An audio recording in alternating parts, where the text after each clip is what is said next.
sentido hay cierta independencia, pero esa independencia está ciertamente incorporada a una gestión donde la responsabilidad no la puede asumir simplemente la autoridad monetaria, sino que forma parte del conjunto de políticas que hace una política de Estado.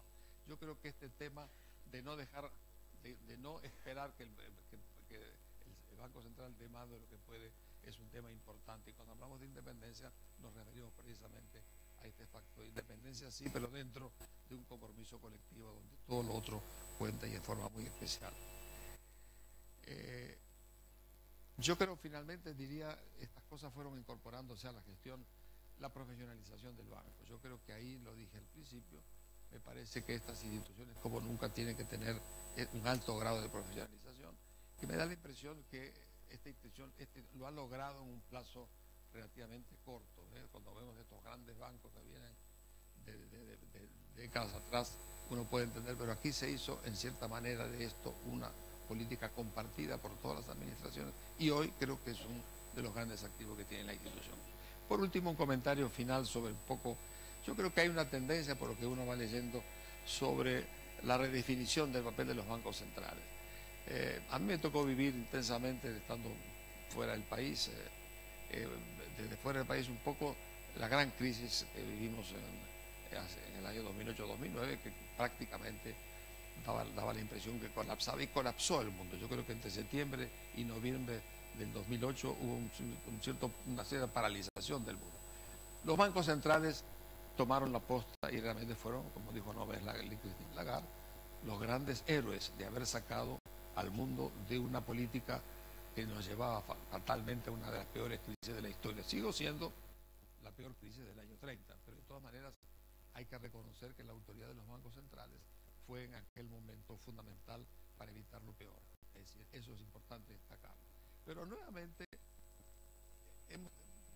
nos encontramos ahora con un escenario que uno lee en la prensa, las cosas que van diciendo los especialistas, que es un escenario donde tenemos una situación donde la economía parece haber superado todo lo peor, estamos avanzando hacia nuevos niveles de crecimiento y consolidación de las corrientes financieras, pero yo creo que hay temas muy serios que vuelven a recordar que los problemas no pueden quedar todos en manos de bancos centrales. Y eso creo que lo ha dicho muy bien la autoridad monetaria del fondo, y hay que seguir diciéndolo. Pero hay ciertas cosas que mirado ahora, donde tenemos este nivel de tasas de interés, esta brutal liquidez internacional, el gran endeudamiento del sector público, todo eso marca luces rojas que, puestas a funcionar en conjunto, podrían darnos una sorpresa en el mundo del futuro. No lo digo yo, lo dicen ya algunos especialistas que están anunciando que hay una serie de cabos sueltos y grandes desafíos que no es fácil resolver. Sobre todo enfrentar una nueva crisis, y los instrumentos con que se manejó el mundo en esos momentos han sido ya utilizados, y cómo se haría si en este momento nos viéramos enfrentados a una crisis de ese tipo. Nuevamente, los bancos centrales son fundamentales, pero son una pieza en el conjunto de instrumentos que debe manejar la política de un país y, por supuesto, también la política del mundo, ¿no? Yo felicito al banco, me siento muy orgulloso de haber estado al inicio de esta gran aventura y ver que hoy es una de las grandes instituciones que este país tiene. Yo sostengo que, frente a la crítica convencional sobre el papel del Estado, yo digo, sí, mire, es cierto, los Estados tienen que evolucionar, pero yo creo que para hacerlo tenemos que no olvidarnos que hay bolsones de modernidad que han funcionado en el país. Este es uno de ellos. Y hay 4, 5, 6 más que lo han hecho también. Por tanto, tratemos de no flagelarnos sin antes reconocer que algunas cosas han funcionado, y por haber funcionado estamos todos contentos y agradecidos. Nada más.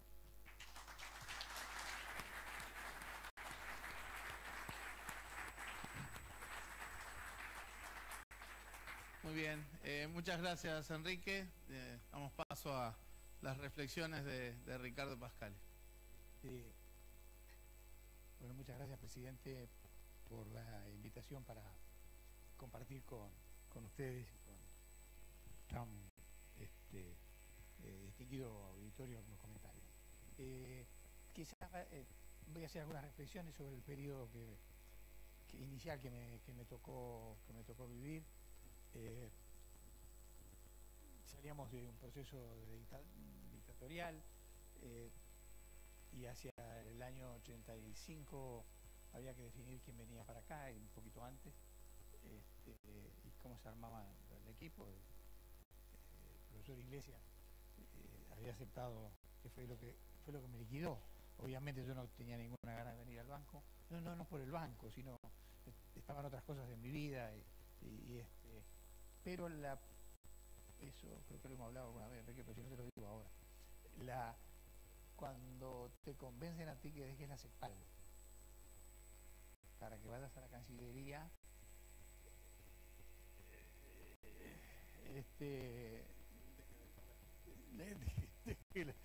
dejé la carpintería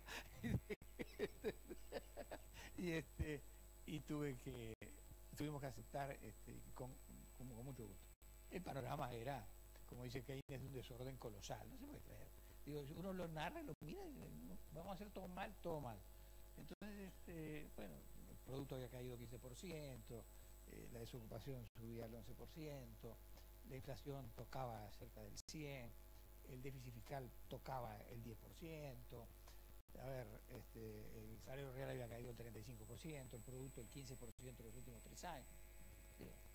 Y además de todo ese lío, teníamos una gran deuda externa que el país había acumulado de la crisis, de parte de la crisis bancaria, y teníamos los bancos más importantes que no habían caído. En realidad, la dictadura, y ahí me quedo una gracia cuando leo a veces los informes internacionales, la crisis fue, la crisis, vender bancos chicos, pues, dándole bonos para equilibrar el presupuesto, el patrimonio neto, eso más o menos se hace. El lío cuando vos tenés los 3 bancos nacionales más importantes, que eran más o menos el 30% y pico del mercado, y que no podías hacer nada, que no se podía vender a nadie, nadie los quería comprar, había que resolverlo. Pero esos no fueron los únicos, en realidad cayeron una cantidad enorme. Pero bueno, y después teníamos el tema del sobreendeudamiento interno. Todas las empresas estaban sobreendeudadas, entonces era una falacia realmente. Ni los bancos tenían los activos que tenían, ni las empresas tenían los pasivos que tenían. Era toda una gran mentira, había que reescribir el balance nacional. En ese contexto, la verdad, porque uno, digamos, no puede ponerse acá a decir así que se hicieron genialidades. La verdad que uno fue arreglando un poco el moving through, digamos, como íbamos pudiendo, y algunas urgencias máximas, con un respaldo enorme que tuvimos de los primeros que sigo reconocido, a todo el funcionariado del banco, y este contexto, y también, ahora vamos a hablar más detenidamente, y también yo diría, tenemos que tener en cuenta que digamos, que esto se estaba dando con otro, era como un tema, eran como 2 escenarios, un escenario económico desastroso y un escenario político muy duro, ¿no? O sea, salíamos de una dictadura con grandes heridas, con mucha gente desaparecida, reintegramos a una cantidad de funcionarios que habían sido echados del banco por razones políticas, que si bien no era un problema del banco, pero ese tema político, digo, la economía no se da en el aire y estaba presente entre otras cosas. Si uno mira esto visto con más perspectiva y siempre con la humildad que uno tiene que mirar estas cosas, las lecciones que me dejó eso, para después hablar de algunas cosas del futuro, una de ellas fue que la confianza estaba destruida, imagínense, fue restaurar la confianza. Pero pudimos restaurar la confianza simplemente porque los uruguayos quisieron que restauráramos la confianza. Y empiezo hablando de los uruguayos en ese sentido, desde las más altas jerarquías, que acá estuvo el secreto del tema, los 3 líderes políticos de la época, que eran los 3 grandes partidos, que eran el Partido Colorado, el Partido Nacional y el Frente Amplio, con Sanguinetti a la cabeza, Wilson Ferreira y el general Líder Sedeñi. Yo tenía la obligación y la función, entre otras cosas, de informarle cada tanto, periódicamente, para no molestarlo mucho, ni hablar cuando había un episodio que se me caía en el banco. tuvimos que administrar la caída de los bancos porque no podíamos tirarlos todos a la vez. Estaban, por supuesto, los que decían que había que hacer jugar el mercado y que cayeran todos los bancos. Está muy bien. Eso está todo fenómeno, pero si se daba a caer todos los bancos, lo primero que me dijeron los 3 líderes fue: acá hacen lo que quieran, hagan lo que quieran, pero que acá no se mueva la democracia. ¿Me entendiste? O sea, sí. O sea, está todo fenómeno, pero con una gran constraint, una gran restricción al diseño de la política y el diseño de las políticas bancarias, monetarias, cambiarias. Esto se pudo salir simplemente porque, no tan simplemente, pero digo, porque los líderes políticos quisieron y se pusieron de acuerdo que este tema, más allá de cada uno sostener sus posiciones y obviamente, pero en el fondo todos apoyaban las medidas que íbamos tomando. Y haber digamos, abierto el juego, ¿no es cierto? Por supuesto, a nivel sindical. Yo tenía que trabajar con la EU central, con la EU de la banca pública, con la EU de la banca privada, con la EU del Banco Central mismo, la representativa. Y bueno, el país necesitaba charlar, hablar, ir ordenando. Entonces todo el mundo se fue sintiendo, y la gente se empezó a dar cuenta que los líderes apoyaban todo esto, como que esa desconfianza que hubo al año y medio más o menos de estar en el gobierno, empezamos a sentir unos síntomas de que digamos, la confianza se estaba ganando en la gente. Como que la gente empezó a pensar de que se podía llevar adelante. Tuve muchos funcionarios que están acá, otros son nuevos, pero la banda, que fue muy importante, dirigía el área de macroeconomía del banco, estuvo ahora, y otros muchachos. Este es un punto. El otro punto que sí que recuerdo, y este sí lo quiero mencionar, es las limitaciones del conocimiento cuando venís a la realidad y a estas realidades. ¿Entiendes? Una cosa es leer un libro y ver más o menos un modelo cómo funciona. Yo soy un apasionado de esas cosas, y siempre te va a dar el modelo de alguna forma, te da más o menos, o no te da, pero en fin, más o menos. El tema es cuando la gente no te tiene confianza, cuando la gente está llena de emociones, y emociones que no podés controlar, como por ejemplo había desaparecido, ¿sabes? O sea, entonces el segundo elemento que pude recuerdo muy claro de eso, fue los límites del conocimiento en estas situaciones de grandes crisis sistémicas que, la verdad, venía la gente del fondo, venía la gente del Banco Mundial, realmente no se veían todos los días que todo estuviera mal. Puede estar mal el déficit fiscal, puede estar mal pero todo mal, era complicado. Ese es otro punto que quería señalar. Y lo otro que recuerdo, de todo más personal, es más allá de los afectos, más allá de la calidad técnica espectacular de los funcionarios, y el apoyo, el cariño y las familias, es la soledad que sentís en estos cargos. Si te va bien, el mérito normalmente es de mucho, pero si te va mal, es muy claro de quién es la culpa. Pero fue un periodo muy lindo, pero lo que rescato en ese momento me acuerdo que mi chofer, el secretario mío, que yo, imagínense, no sabía ganaba mucho más que yo, y mi chofer, le daba vergüenza al chofer, pobre, ganaba 3 veces más que yo, sin hablar del costo de oportunidad que uno dejaba de conocer otras cosas, no hablando de nada, así, manejaba, para la verdad manejaba, que y además, como el cansancio que uno venía, más vale que me llevara, un encanto de gente, pero pobres no querían, se veían molestos por la situación, más allá que se lo merecieran, ¿no? Eso obviamente. Diríamos que esos tres comentarios finales quería decir acá. Pero voy a aprovechar, ya que el presidente nos ha dado la oportunidad de hacer algunos comentarios de algunas dinámicas, digamos, de los bancos centrales. Estamos pensando un poquito más en el futuro, y que va a ser muy breve esto, va a ser básicamente casi titulares, pero con la calidad del auditorio que tengo, me siento más tranquilo. Vamos a hablar primero de unas complejidades analíticas que podemos tener y en el futuro vamos a tener y estamos teniendo, y algunos, no el banco, no me estoy refiriendo al Banco Central de Uruguay, sino el problema de las bancas centrales y los desafíos de políticas que puede haber en algunos desafíos. En las complejidades analíticas, bueno, tenemos que los bancos centrales, por supuesto, en el siglo XX cumplían básicamente, tenían dos grandes objetivos, uno era la orgánica, una era, por supuesto, mantener la estabilidad de la moneda, etcétera, etcétera, y el otro era el mantenimiento, digamos, de la supervisión del sistema financiero.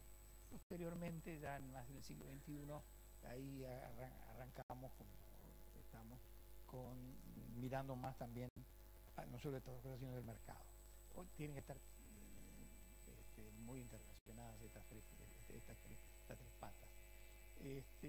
Llenas las complejidades analíticas, digamos, la pregunta que uno se hace: ¿estamos equipados nosotros con las herramientas analíticas como para entender la economía como funciona globalmente hoy día, el sistema financiero? El análisis ha vuelto cada día más complejo, y el gran trabajo y la humildad parecen aconsejables. Tenemos una globalización que sigue estando, ¿no es cierto? Y va a seguir estando, pero una globalización que va cambiando. Por ejemplo, la globalización progresa, pero hay algunos síntomas medio raros, el Brexit, la presencia de Trump en Estados Unidos, y hay cambios además en la forma de globalización. O sea, la globalización va tendiendo a ser cada vez más, como siempre, digamos, en sentido clásico, pero a veces con un fuerte componente de los gustos locales. Si miramos los flujos mundiales de la globalización, ¿qué estamos viendo? Estamos viendo que la globalización, en términos de comercio y en términos de flujo de capitales, viene decreciendo. Pero, sin embargo, que es la curva roja, crece muchísimo el flujo de... Uno de los signos que tenemos de estos tiempos que vivimos. Por eso que uno, cuando ve al presidente del Banco Central, lo trata siempre con mucho cariño, con mucho afecto y con mucho apoyo, porque sabe los tiempos que tiene que vivir. Otras dinámicas de crecimiento, antes se hablaba de los BRIC, como un grupejo ahí, digamos, de países que ya hoy más que nada, más que de los BRIC, se habla de ICASA, ¿no es cierto?, que sería la India, China, África y el sudeste asiático. O sea, junto a ello hubo nuevas realidades de la política económica. El profesor Iglesias lo mencionaba recién, el quantitative easing y las tasas de real negativas de interés. Ahí tienen un par de gráficas con cómo subieron los activos de los bancos centrales y el nivel de las tasas de interés en algunas partes del mundo. En el otro, en el gráfico que está a la derecha, ustedes están viendo. O sea, un mundo que va cambiando, cosas muy nuevas, muy diferentes. Y la globalización financiera tiene también grandes cambios, las nuevas dinámicas. Una primera dinámica es que el cross-border, los flujos de fondos cross-border bajaron un 65% del año 2007 a hoy. Debemos decir también y tener claramente que hay una declinación en estos flujos, básicamente de esta caída del cross-border se debe básicamente a los préstamos y a otras inversiones, queda muy claro en los gráficos que están ahí, y también que los bancos europeos fueron los que más se retiraron, a diferencia de algunos bancos canadienses y japoneses que han, o sea, los bancos, el gran descenso ese que ustedes ven se debe a un retiro, digamos, un retiro parcial, o un repliegue, digamos, de la banca europea. Y aquí tenemos, bueno, nada, lo que van a ver aquí es la gran volatilidad que tiene después de la crisis, los flujos de fondos, los flujos de capitales cross-border, y lo que van a ver ahí es que las deudas y lo que ha bajado, que la parte gris en los últimos dos tramos, y la parte que más se ha mantenido además, en fin, aguantando un poco los guarismos, son los fondos propios y el FD, digamos, la inversión directa. La inversión directa. Y acá tenemos tenemos un tema de las monedas digitales. No voy a hablar de eso, ya lo sabemos, es un desafío que tienen los bancos centrales. Este Banco Central, el presidente Vergara, nos anunció la semana pasada el lanzamiento a nivel piloto como primer país en el mundo. Los bancos centrales estaban interesados con esto, porque estaba el tema del Bitcoin y las criptomonedas, entonces es una cosa distinta y además usada para otros fines, o puede ser usada para fines, digamos, non santos, ¿no es cierto? Non santos. Pero que serían las monedas virtuales y demás. Sobre eso el presidente no voy a extenderme porque ya sabemos. Tenemos un tema de modelo. La modelística que tenemos es, digamos, para un mundo muy cambiante. Vamos a ver cómo anda eso, porque las relaciones no son lineales, como generalmente se busca la modelística. Y esto se vio muy claro cuando en los contextos de... Los stocks empezaron mucho más con los flujos y los stocks no estaban previstos en la modelística. No se le prestó mucha atención. Después tenemos un tema de incertidumbre, porque incertidumbre dicha en el sentido de Fahrenheit, que lo dijo hace unos años en México, hace casi 100 años. Fahrenheit distinguió entre riesgo e incertidumbre, distinguiendo por riesgo cuando no sabemos lo que va a pasar, pero sabemos las probabilidades de esos eventos futuros. Pero cuando llegamos a la incertidumbre, no sabemos ni los eventos que vamos a tener, y mucho menos las probabilidades que esos eventos van a tener. Entonces, manejarse en un contexto de incertidumbre haitiana, digamos, no es cosa fácil para los bancos centrales hoy día. Y demás. Como dijo Keynes, ahí tengo una frase que me gusta decir, Keynes, simplemente sobre el futuro sabemos muy poco, este británico brillante, ¿no? Después tenemos hay un problema de la naturaleza procíclica de los desbalances financieros, que también tenemos, que se debe a algunos constructos psicosociales también pueden influir, que después miraremos un poquito. Bueno, y acá tenemos metido, que lo viví en los años 85 al 90 y lo sigo viviendo. Los financieros, tres emociones pivotean en este baile. Una primera es el miedo, que es una emoción básica, la que la tenemos desde niños, desde que nacemos. Los niños tienen miedo, hay que dejar la luz prendida, etc. Pero hay las otras dos, la codicia y la confianza, que es una cosa más compleja, son digamos, emociones más evolucionadas, que se van dando con el correr del tiempo, y que son las tres que pesan, digamos, más en el funcionamiento de los mercados. No me voy a extender en estos temas porque no es la idea.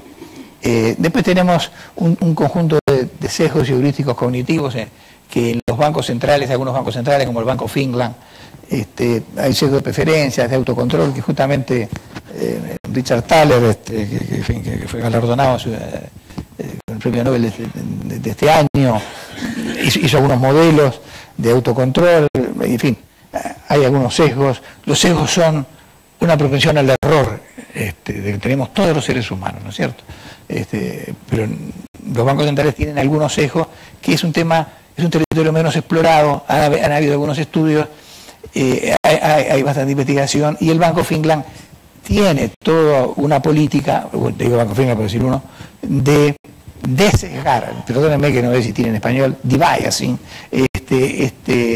estos temas. Tenemos algunos desafíos de políticas ahora, pasando a estas complejidades, después de las complejidades analíticas. Primero, la confianza. No aparece en ninguna teoría económica la existencia de confianza, pero vos le sacás la confianza, es un supuesto acomodado. La economía no toma en cuenta ni la confianza ni las emociones, ningún modelo económico. Pero no es porque sean tontos, simplemente no se tomaban porque había confianza, funcionaban los modelos. Pero hoy día tomar un modelo pasarán por su cabeza no Uruguay, que es un país muy confiable, y por el manejo económico de las autoridades, por su tradición, por todo, sino le empiezan a caer así las fichas de los países y toma una medida de política económica que se te ocurra, pero si no hay confianza, y no está puesta como supuesto porque se daba por sentado la confianza, o las emociones, ¿no es cierto? Las emociones, algunas de ellas las he puesto acá. Acuérdense cuando Greenspan salía diciendo una codicia contagiosa que la Reserva Federal no puede explicar, se ha apoderado de la comunidad de negocios, o cuando dijo la exuberancia racional, en fin, irracional, o sea, digamos, realmente no tenés. Yo lo miraba y no éramos solo nosotros, a veces lo que no teníamos marco teórico todavía en la Reserva Federal con toda la posibilidad que tiene. Tenemos que manejar la no linealidad de los modelos y la incertidumbre, que ahí tenemos los buffers, los amortiguadores, los mecanismos de alerta temprana, las reacciones rápidas, aprender cuanto antes, los bancos centrales cuanto más anticipen a los problemas mejor, cuando ya los tienen arriba ya son muy difíciles de solucionar. En la prociclicalidad, yo creo que Cantera sabe mucho más que yo de esto, Cantera y presidente, en fin, y gran parte. Por la duda, acordate aquello de que si las cosas salen mal. Tenemos la prudential overlay, digamos, que sería ahí, digamos, en esa parte estaría tan... Digo, esto que voy a comentar acá es simplemente una reflexión para que ustedes piensen, mucho mejor que yo seguramente. No es que cada país haga bien su política económica solamente. Puede llegar a haber casos, y ahí los pongo, para no alargarlos mucho, que entremos en una falacia de composición. Lo que es bueno para cada uno de ellos no necesariamente tiene que ser bueno para todos. Y ahí entramos en una especie de dilema del prisionero, en la teoría de los juegos, digamos, en el cual al final la solución pasa por la solidaridad, etc. La transformación de la organización, el presidente Iglesias y nuestro querido profesor ya se refirió. La labor que ha hecho el Banco Central en los últimos tiempos ha sido enorme en la transformación de la organización, y es un requisito fundamental al cual para manejar estos desafíos que son, como ven, muy complejos. Hay una cierta presión sobre la independencia de los bancos centrales. A ver, diríamos así, que yo escribí ahí los puntos más altos del debate. Corrientes sugieren que la independencia de los bancos centrales está bajo una cierta presión. Yo creo que, compartiendo con Iglesias, digamos, los bancos centrales tienen que tener su independencia, pero en el contexto, obviamente, de una política general que se lleva. Pero a veces marcan el ancla de dónde debe estar la cosa. Y después, ya para terminar y no cansarlos más, la nueva modelística tiene que pensar, como dijo McFadden, el hombre de Chicago es una especie en extinción.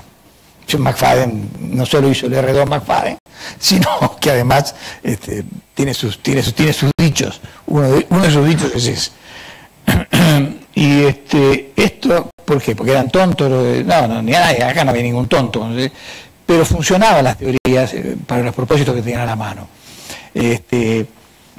Suponiendo un hombre perfectamente racional. El tema es hacer teoría no para un hombre ideal, con un cerebro ideal, como prevé el neoclasicismo, y bienvenido, y con aportes gigantescos a la ciencia económica, sino para un hombre normal. De lo contrario, si no haces políticas para el hombre normal, for the normal people,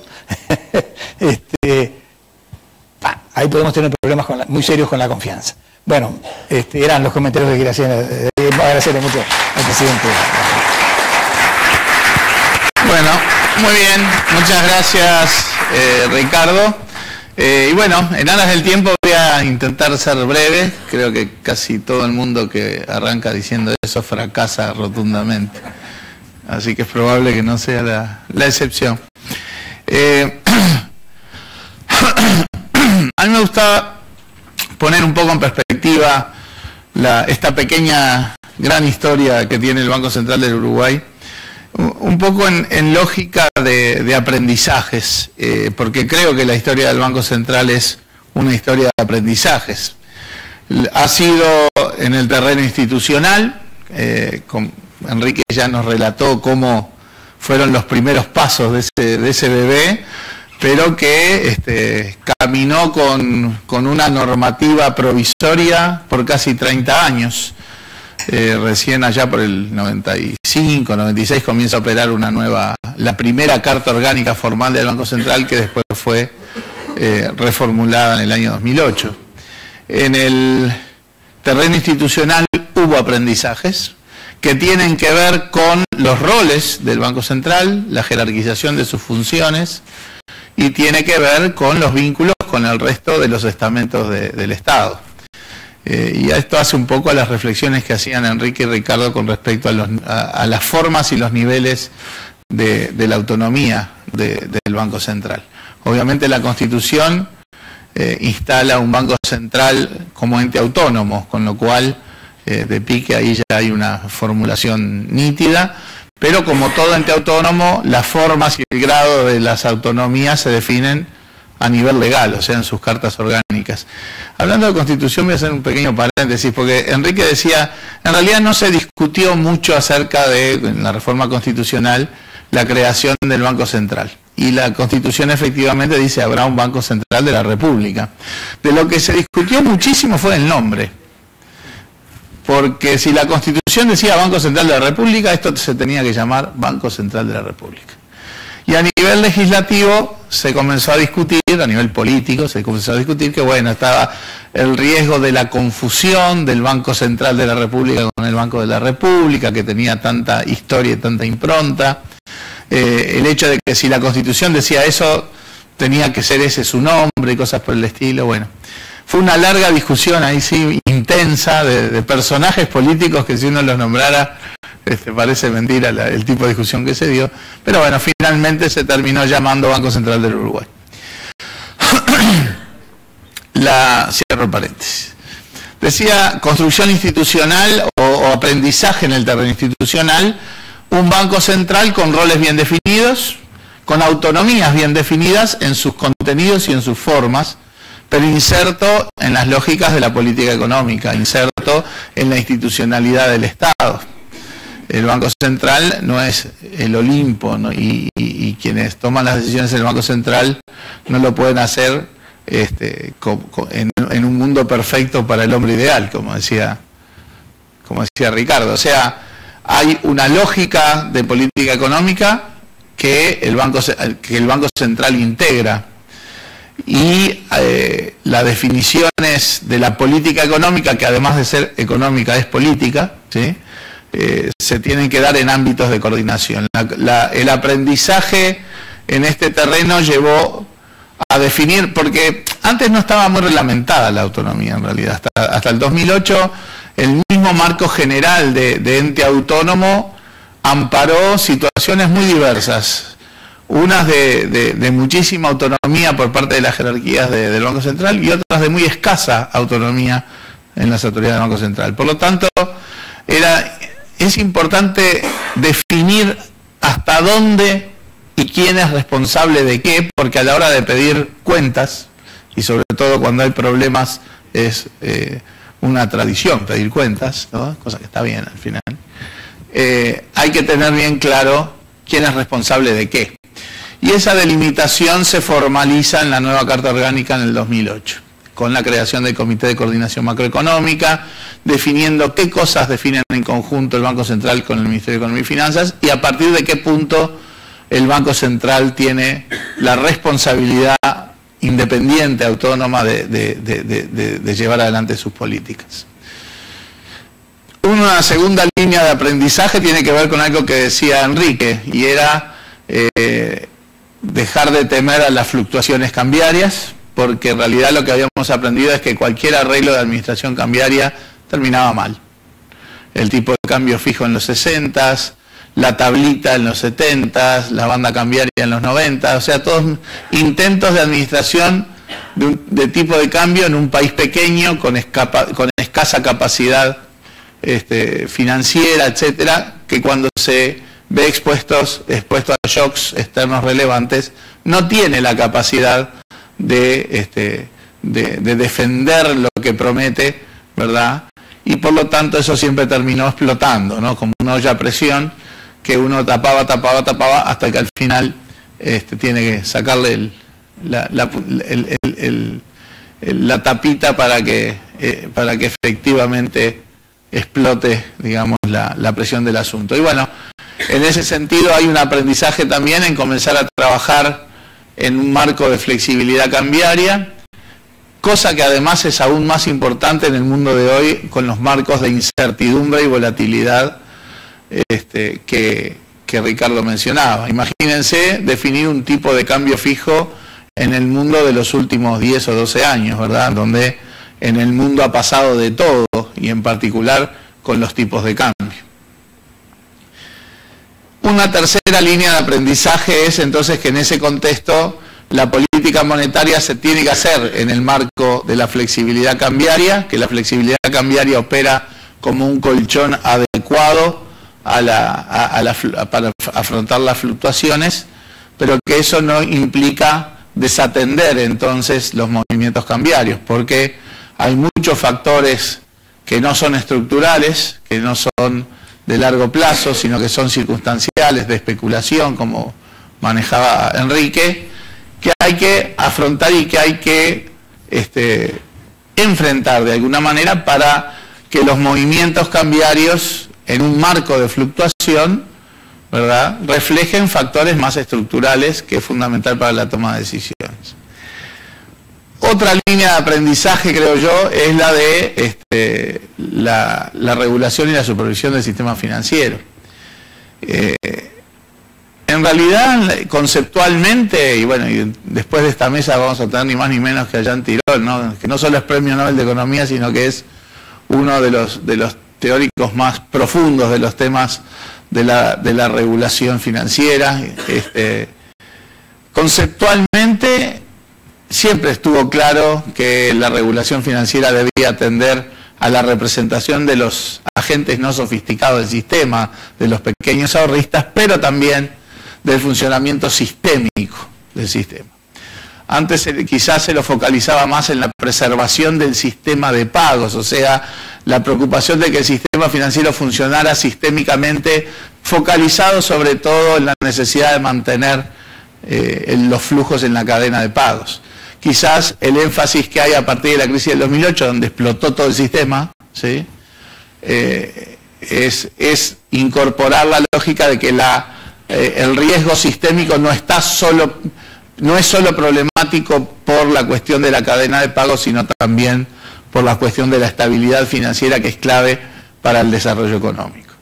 Y ahí hay otra línea de aprendizaje, el incorporar la necesidad de visualizar de manera integral la regulación financiera, por el hecho de que los mercados financieros están cada vez más globalizados, interactuantes, que ya las líneas entre los distintos segmentos del mercado cada vez están más difusas, que los riesgos se mueven muy fácilmente de un segmento al otro, y como la regulación consiste en ponerle un costo al riesgo, eso lleva a que los riesgos, si no son bien atendidos, si no son bien regulados, fluyan hacia los segmentos menos regulados, más frágiles, más vulnerables, y termina ahí siendo el epicentro de los dramas, como fue la banca de inversión en el 2008. Aprendimos entonces que hay que regular mirando todo el mercado. Nosotros fuimos a una estructura de regulación centralizada en el año 2008. Muy pocos países han institucionalizado esto en realidad, así no solamente mirar todos los mercados a la vez, sino también tener una regulación en base a riesgo que procure mitigar lo que se llama el arbitraje regulatorio. Pero más allá de que no hay muchos países que hayan ido a la institucionalización de la regulación centralizada, sí hay una clara preocupación en los diseños a nivel internacional de una coordinación imprescindible en la regulación de los distintos segmentos. Otra línea de aprendizaje se da también en la necesidad de dar confianza, en la necesidad de trabajar sobre las expectativas. Cada vez más la política monetaria, la política regulatoria o los incentivos que se generan con las políticas bancocentralistas tienen que ver con influenciar las expectativas de los agentes.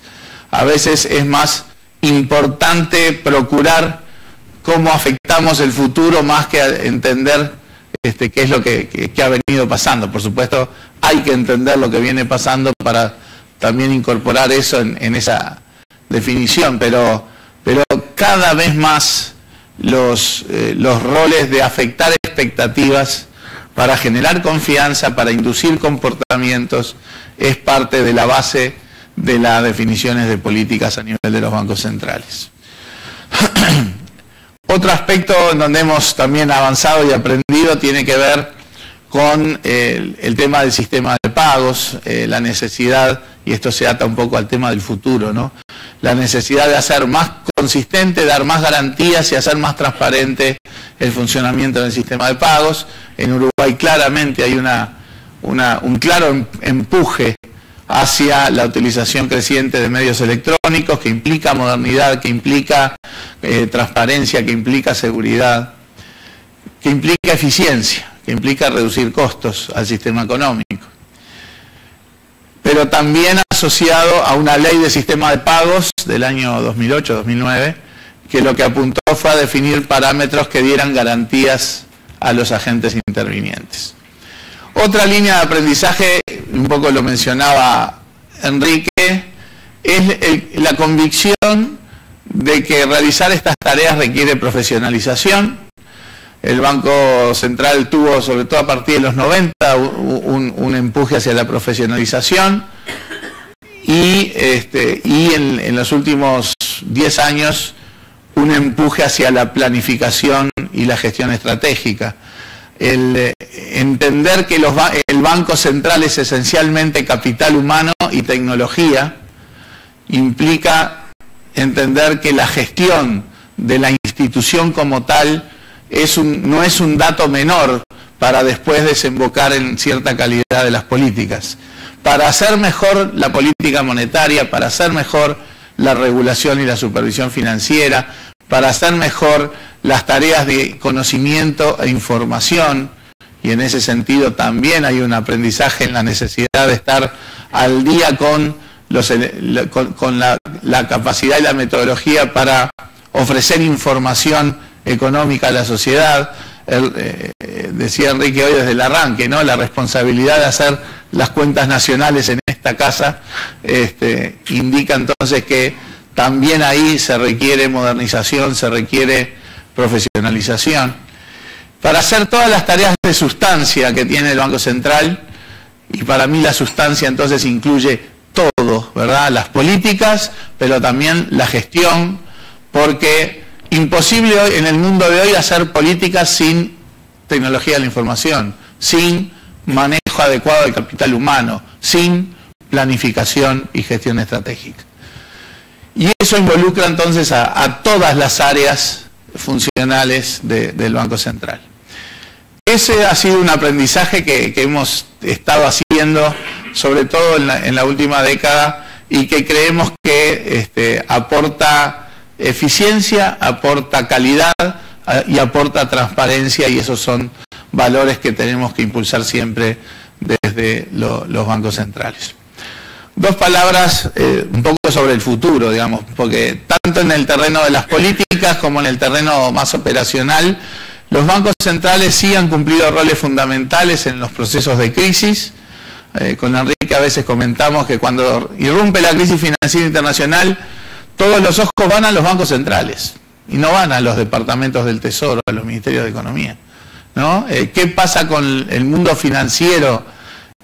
Hoy es en función de lo que decide la Reserva Federal de los Estados Unidos, el Banco Central Europeo, el Banco de Japón, y todo el mundo sabe quién es y quién va a ser el gobernador de la Reserva Federal. Pero me gustaría saber cuántos de ustedes saben, por ejemplo, quién era el anterior secretario del Tesoro y el actual secretario del Tesoro de los Estados Unidos, o sea, el ministro de Economía. O sea, el rol de los bancos centrales en momentos de crisis es fundamental, pero además el mundo de hoy presenta desafíos enormes. Algunos los manejaba Ricardo. El primero de todos es la incertidumbre. es mucho más fácil hacer políticas en un mar sereno, y que sabemos a dónde nos lleva, que hacer políticas en un mundo volátil y enormemente incierto. La incertidumbre hoy ya no es solo de carácter económico o financiero, arranca en la incertidumbre política. Los indicadores internacionales de incertidumbre política, que se llevan más o menos desde el principio de los 90, indican que la incertidumbre política en el mundo de hoy es absolutamente récord. Y en todos estos años pasó la guerra del Golfo, la guerra de Irak, la crisis financiera. Sin embargo, el grado de incertidumbre política actual es absolutamente récord. Y además interactúa con los aspectos financieros y económicos. O sea, los factores de incertidumbre política son tomados en cuenta a la hora de tomar decisiones financieras. Bueno, a ver, si Trump y Corea del Norte, si Estados Unidos y Corea del Norte entran en guerra dentro de 10 días, o si el presidente Trump hace ciertas declaraciones, o si lo que pasa en España, Cataluña o el Brexit, eran factores de incertidumbre política que, si uno mira cómo evolucionaron los mercados, están todos marcados de manera drástica en el funcionamiento de los mercados financieros. Entonces, la incertidumbre política es enorme, la incertidumbre financiera es enorme, y acá voy a un pequeño paréntesis asociado a lo que decía Enrique, el tema de la especulación, la codicia, las burbujas, y es que hoy el mundo tiene la economía en el mundo desarrollado relativamente fría, hay un poco de mejora en Estados Unidos, hablar de mejora en Europa es decir que va a crecer el 1%, ¿no? Japón sigue chato, o sea, el mundo desarrollado está un poco más estabilizado en el terreno económico, hay algún crecimiento incipiente, pero no tiene una pujanza exuberante. Sin embargo, los mercados financieros tienen una exuberancia total. Las bolsas de valores están en niveles récords y eso ha sido fruto de una evolución muy rápida, ¿sí?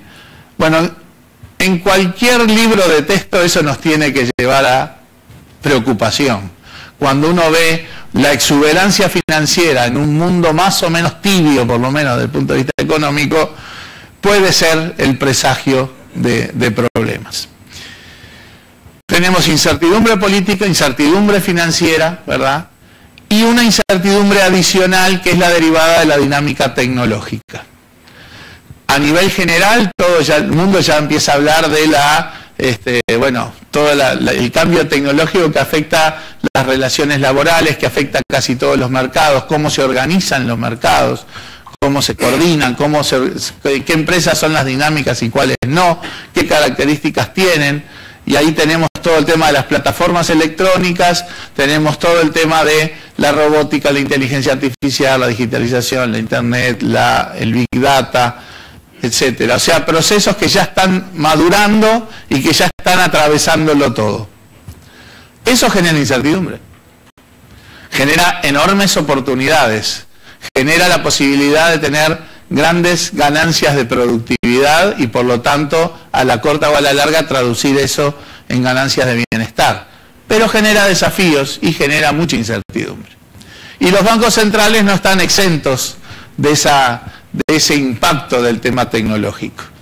No solamente la definición de política se hace en conciertos más inciertos, sino que además comienza a desafiarse ciertas estabilidades asociadas a tendencias tecnológicas que son inexorables, ¿sí? La peor actitud que podemos tener es el ludismo, ¿verdad? Ya no podemos romper máquinas porque ni siquiera hay máquinas para romper, ¿no? Pero como bien mostraba Ricardo, el comercio se estabiliza, los flujos financieros son menores, pero el flujo de datos es exponencial. Bueno, ya el tema del comercio, por ejemplo, si ahora tenemos impresoras 3D de las cosas, ¿no? Hay impresoras 3D que te hacen la córnea, la prótesis, la casa, o hay drones que te llevan la pizza o llevan gente, hay impresoras. Eso quiere decir que si exportamos cosas, capaz que ya no se exporta la cosa física, se exporta el programita, te mandan un pendrive, digamos, o te lo pasan por mail. Y esa es la exportación, porque después en el país de destino eso se imprime en una impresora. O sea, acá hay un desafío enorme hasta para entender cómo van a evolucionar cómo va a evolucionar la información. Pero decía, para los bancos centrales la incertidumbre es relevante como contexto para tomar decisiones, por eso es más importante aún focalizar en el tema de las expectativas, pero además también en cuestiones más operacionales, monedas virtuales, ¿verdad? Las criptomonedas, bueno, el Bitcoin, Ethereum, etcétera. ¿Para qué? ¿Cómo se formula? Bueno, no importa en este ámbito explicar un poco cómo se valida un Bitcoin y cosas por el estilo, pero lo que está claro es que existen, tienen un mercado, se usan para algunas cosas pero no para otras. Por las propias características de estas monedas no están siendo utilizadas como medios de pago relevantes, ¿sí? Sino más bien como mecanismos de reserva de valor, en fin. Y el hecho o la posibilidad también tecnológica de que los bancos centrales se hagan más eficientes y transparentes emitiendo monedas en soporte digital, no creando nuevas monedas, ¿sí? Ni haciendo criptomonedas, sino haciendo la misma moneda, solo que así como antes se puede hacer en papel o en metálico o en polímero, y bueno, y ahora en soporte electrónico, billetes digitales. Uruguay está teniendo entonces a partir de estos días esta prueba piloto, que es una experiencia inédita a nivel internacional. Uruguay es el primer país a nivel... Muchos bancos centrales lo están estudiando, están explorando. Bueno, nosotros dimos el paso ya de probarlo en el funcionamiento social, digamos, de tener billetes con soporte digital. Y también los desafíos tecnológicos en el funcionamiento del sistema financiero, las plataformas electrónicas, la fintech, ¿verdad? Que hay que entender qué es lo que hacen y qué es lo que no, qué es lo que sustituyen y qué es lo que no. Son productos nuevos o son los productos tradicionales hechos de manera diferente, cómo interactúan con las entidades tradicionales, qué capacidad de adaptación tienen las entidades tradicionales, cómo regular y qué regular, porque cambiar la forma de hacer las cosas no cambia las justificaciones conceptuales por las cuales hay que regular el sistema financiero, pero genera dificultades sobre los mecanismos de control, básicamente. Pero también la tecnología genera herramientas para regular y supervisar mejor. O sea, es toda una nueva constelación de factores que la tecnología marca para entender los negocios en el sistema financiero, las tecnologías en el sistema financiero y la regulación y el control en el sistema financiero. Por lo tanto, creemos que esta historia de aprendizajes es una historia rica de nuestro Banco Central, pero que tenemos desafíos para el futuro muy cercano, ¿verdad? Que justamente nos ponen la vara alta en cuanto a la necesidad de entender lo que está pasando y reaccionar de manera acorde, y en eso es que confiamos en que la construcción institucional y la profesionalización en el Banco Central dan las herramientas adecuadas como para afrontar estos desafíos. Bueno, muchas gracias, les agradecemos la atención en esta mesa y estamos ya para el panel siguiente con Jean Tirole, ni más ni menos, Premio Nobel de Economía. Así que nuevamente muchas gracias a todos.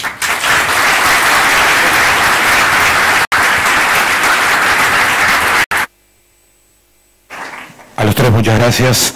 Vamos a hacer un pequeño corte de 10 minutos y luego se estará presentando, como fuera anunciado, Jean Tirole en la siguiente conferencia.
bien.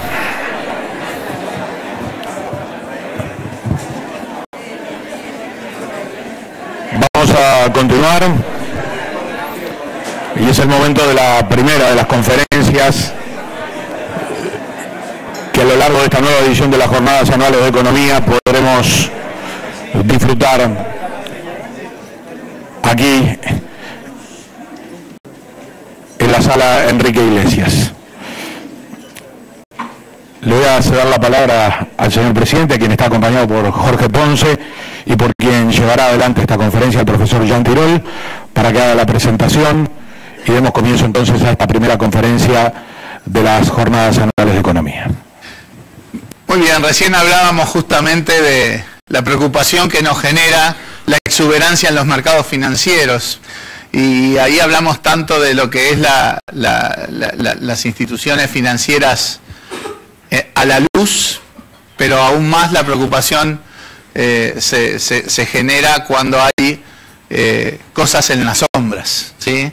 Y el famoso shadow banking, que fue un problema serio a la hora de la crisis del 2008, que se plantea como un riesgo importante en la exuberancia en China, pero que también ha vuelto a crecer de manera significativa, sobre todo en Estados Unidos, es un factor adicional en esa preocupación de la que hablábamos hoy.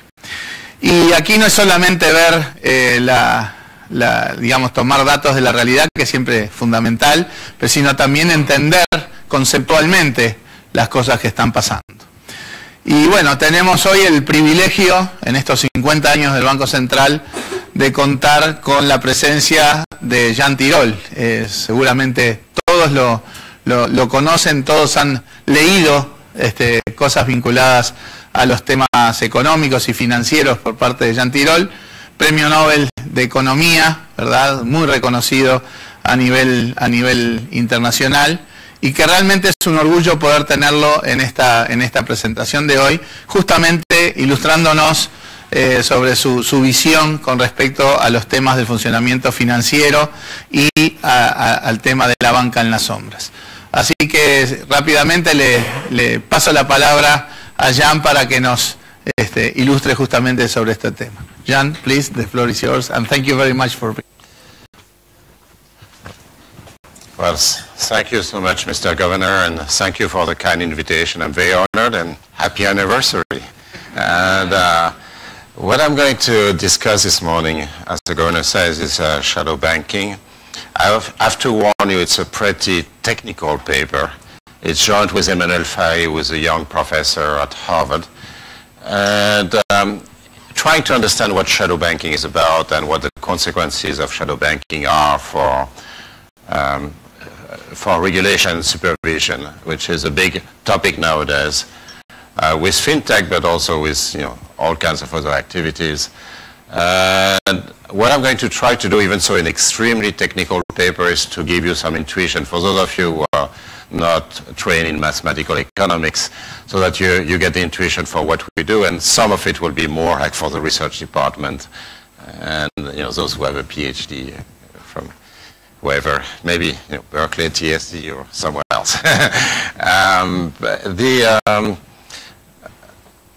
Let me motivate a little bit. I'm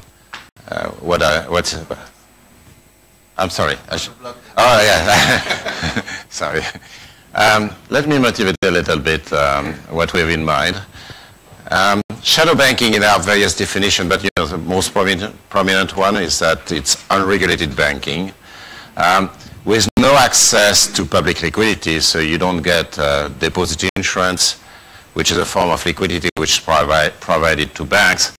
No liquidity backstops, lender of last resort kind of stuff, at least in theory, because if you have looked, and we'll go back to that, if you look at the financial crisis in 2008, actually the shadow banks had actually a wide access to public liquidity. And it may include the money market mutual funds, hedge funds, investment banks. And what we have seen repeatedly is some kind of migration waves. So prior to 2008, there was an increase in the market share of shadow banks in many ways. And today we'll see it in many countries, and most prominently in China, partly because of the regulation. There is more and more lending to small and medium enterprises by unregulated banks, wealth management products. So many people actually, instead of putting deposit at a retail bank, would actually put their money into wealth management funds in shadow banks. But we see more and more of that in the US and the UK and Europe. For example, small and medium enterprises, SMEs, are borrowing more and more from private lenders. And that raises concerns, including with the Financial Stability Board, which is trying actually to make sure that the shadow banking sector is not going to create the next financial crisis. Surprisingly, sometimes shadow banking is encouraged by the government itself. So that's a little bit what's happening in the US now with real estate lending, especially what's called subprime mortgages. So basically, high-risk mortgages, those which have done so much damage in 2007, 2008. And it's growing again, lots of subprime mortgages. But they are done mainly by the shadow banking sector. So actually the share of the shadow banking sector for subprime loans has grown from 20% to 75%. And it's a very typical thing that there's a migration. So you try to make the regulation of retail banks tougher. You raise the capital adequacy requirements, the liquidity requirements, and so on and so forth.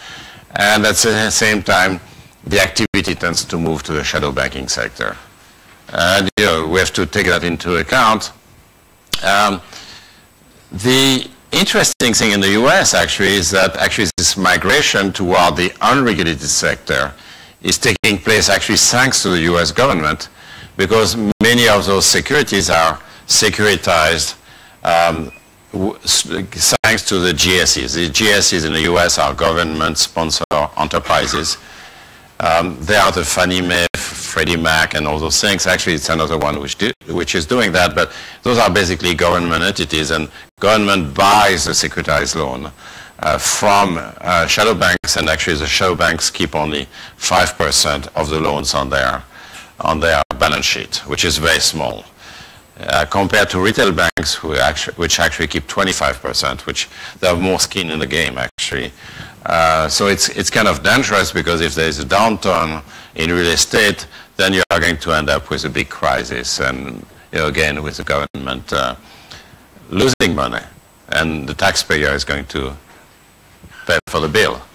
Now, people who actually are supporting, defending shadow banks actually say shadow banks actually is some kind of breathing space because of all those regulations.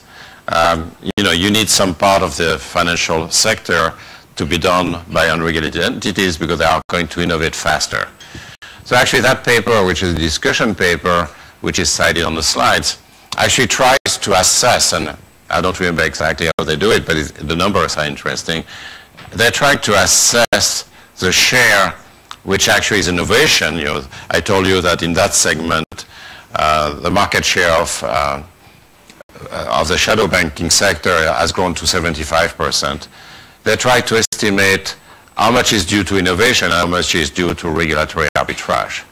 So there is some innovation. So very typically the fintech firms have innovated through, faster than the retail banks. They are pretty slow, they rest on their laurels. And actually there is some of it which is just competitive effect, which is pretty good. But most of it is actually arbitrage. It's trying actually they have fewer constraints, and they go ahead and they take the risk, knowing that in the end it's going to be the government who is going to foot the bill. Economists' views on shadow banking. There are multiple views. The first one is kind of positive view. So people say, as I said, it's a kind of breathing space. We need shadow banking because that's where the innovations are going to take place. That's where it's going to be most useful. There are two views I'm not going to discuss. One is a behavioral view, which is that for some reason, we don't know why, the retail banks tend to forget the tail risk, the extreme risk. and the shadow banks don't. And they exploit that tail risk neglect to their advantage. There's a regulatory failure, but shadow banking is a nuisance in that literature. There's a competitive advantage view, which basically says shadow banks are good at securitizing and retail, and that way, by securitizing and selling assets, they actually create liquid assets, and there's a demand in the economy for liquid assets, safe assets in particular. And how do retail banks create liquidity? Simply by using government deposit insurance. But the question is, of course, with this view, is why can't retail banks themselves actually securitize, and actually they do. So it's a kind of strange theory, because you don't know why the shadow banking sector has an advantage, right? After all, the banking sector is able to create liquidity through securitization, so that's not it.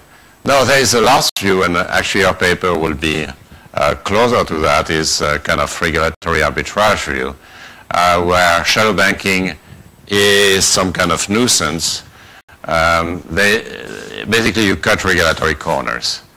And shadow banks are not regulated, but at the same time, they can have access to public liquidity and bailouts when things go wrong. So basically, you have your cake and eat it too, and that's certainly a big danger, as we have seen in 2008. There are two possible sub-views of this issue. One is capital requirement evasion by shadow banks. So basically, shadow banks take a lot of risk. They don't have enough capital. The capital requirements are evaded in some way, but then they will have access to public money. So an example of that will be AIG. So you remember in 2008, AIG was supposedly an insurance company, but was really an investment bank. And in this investment bank, which issued lots of CDSs, and the danger, of course, is that if AIG had gone bankrupt, especially 2 or 3 days after Lehman Brothers, then that would have spread to the financial system, in particular to regulated banks and insurance companies. So the US government, and we should be grateful to the US government, rescued AIG. And in a sense, that means the shadow bank, which was AIG, had the possibility of getting access to public money and at the same time not face any regulation or any capital adequacy requirements. There is another sub-view of that. And by the way, they are not the only ones. So there were a bunch of facilities which were set up by the Fed in 2008 to basically make sure that the money market mutual funds will not be in trouble, and many others, broker dealers will not be in trouble, and so on.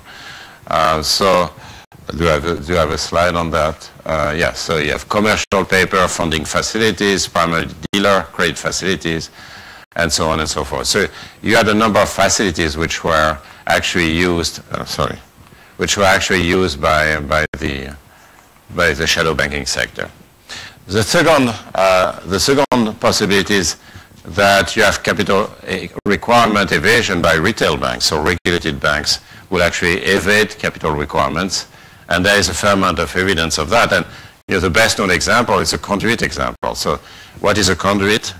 The conduit is a special purpose vehicle which is created by retail bank when it securitizes assets, real estate assets in particular. So what banks did before 2008 is basically securitize their loans.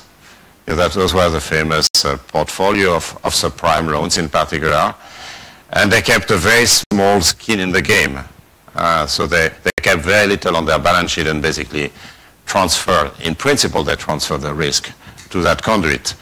The conduit on the asset side actually had the repayment of the real estate loans and was borrowing very short term, rolling over one month's debt. So on the liability side, the conduits were rolling over short-term debt, which is extremely dangerous because either there could be a wholesale bank run or there could be an increase in the interest rates and at that point of time, the conduits would have been in big trouble, except that the banks had granted lines of credit supporting liquidity support to the conduits. So basically, the risk transfer, which was supposed to be taking place through securitization, actually didn't take place because the banks had issued lines of credits to the conduits they had created. So, and that reduced the capital requirements by a huge amount. And that's why they did that, actually. And that was corrected by Basel III. Basically that went back to the balance sheet, that risk. But it gives you an idea of how you can evade capital by having some interconnection with shadow banks, and conduits were in the shadow banking sector, and that was part of the issue. Okay. So we do two things in that paper. It's a research paper, it's a discussion paper, which actually came out only a couple of weeks ago. And the first thing we try to do is to understand the quadrilogy. The quadrilogy is, if you think about traditional banking, not the way we know it, but the way we knew it 30 years ago. So, traditional banking typically is based on 4 pillars. The first pillar is that you lend to SMEs, small and medium enterprises. The idea is that big corporations have access to the capital market and they may not need the banks, or occasionally. The second is actually that you have retail depositors. Sorry, I'm not following the order. You have retail depositors and you give them a safe assets. When you put your deposit at a regulated bank, you benefit, unless they are big deposits, you benefit from deposit insurance. Then you get prudential supervision. So, it's like a quid pro quo, and we are going to modify this quid pro quo. You get prudential supervision, so you have, the central bank here, but, in many countries it's a central bank, but more generally, prudential supervisor who is going to organize monitoring of your balance sheet. And finally, you get access to public liquidity, so kind of lender of last resort kind of function. And in principle, and that's very important, in principle, shadow bank is not, is not meant to have access to lender of last resort and deposit insurance. Deposit insurance it doesn't have access to, at least explicitly, and lender of last resort, same thing, but often it gets money. I think pretty much everyone agrees with the definition of shadow bank. It's transformation that takes place without direct or explicit access to public sources of liquidity and credit backstops. In Europe, we are with the directive, we are very worried about bailouts of shadow banks. And now the question is, what do we do? Now, it's not an obvious proposition, and let me just say one thing, is that after all, you could give, or I should say sell, deposit insurance and lender of last resort function to the shadow banking sector. So if the shadow banking sector, for example, is more innovative, more efficient, you might actually go to the shadow banking sector and say, hey, I'm going to sell you deposit insurance. I'm going to sell you lender of last resort. Why is that? I mean, why is that we have this coincidence between regulation and deposit insurance and lender of last resort, those insurance functions? And that's something we try to explain in the paper because it's not completely obvious. The central bank and the deposit insurance fund could actually make money by selling those services to shadow banks. And why isn't this the case? So that will be part of our discussion. Few words about the client side of the puzzle. We have, as I said, the banks traditionally deal with fragile and politically sensitive clients. Okay, so that's also something which is actually pretty well accepted. Retail depositors who want to have deposit insurance, and small and medium enterprises that borrow from banks and hoard liquidity there. Again, that should not be taken for granted. After all, you could have migration of small depositors and SMEs to the shadow banking sector, and that's exactly what you have in China, actually. Is that a good thing or is that a bad thing? In China, of course, part of the reaction comes from the regulations which have been put on the bank, which have been imposed on the bank, and also the pressure on them to lend to SOEs, state-owned enterprises, as opposed to lending to small firms and startups. Okay, and there is also repressed savings in China, so there's a migration of those players to the shadow banking sector, and that creates a problem, of course, because the shadow banking sector, by definition, is not regulated. So that's an issue.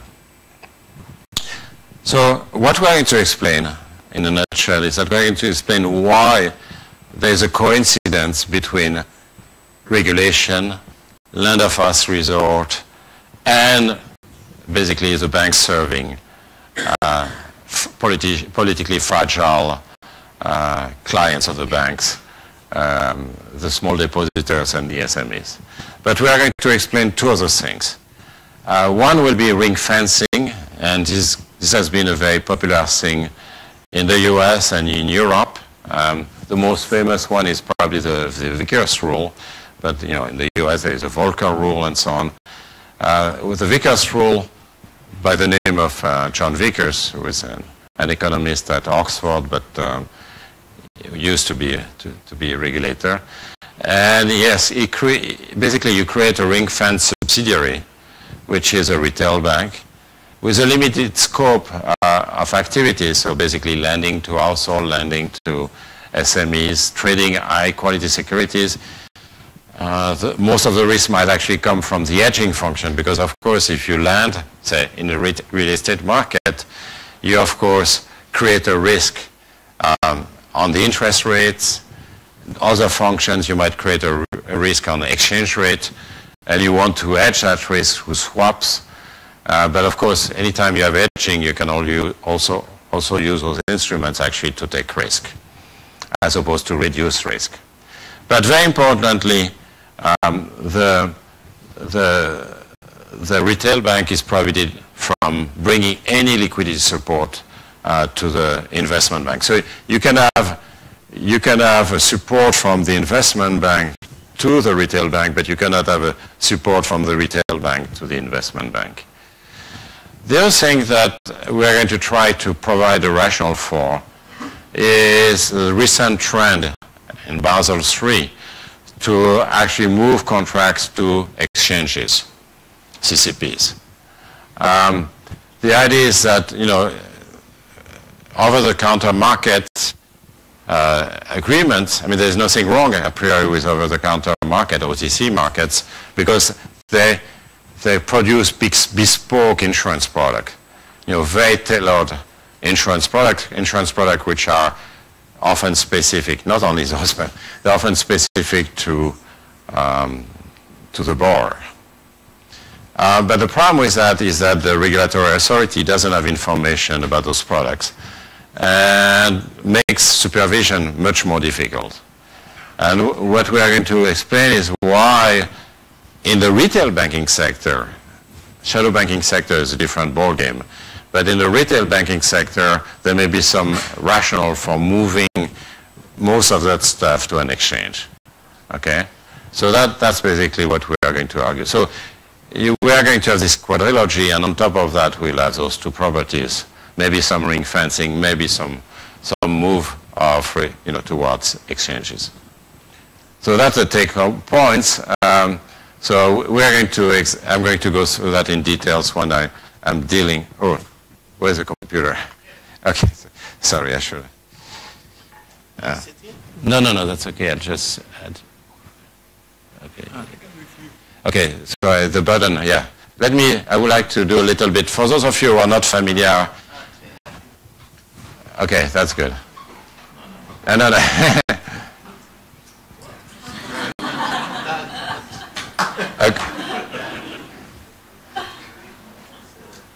A governor can do everything, but dealing with my crazy slides. So Jorge, show us. I can do it. So you have to go back. Yeah, it's good. You see, bespoke products are dangerous. Yeah, so you push on the button. You click on the button. Yes? Perfect. Thank you. Okay, so let me just say, part of should not be there.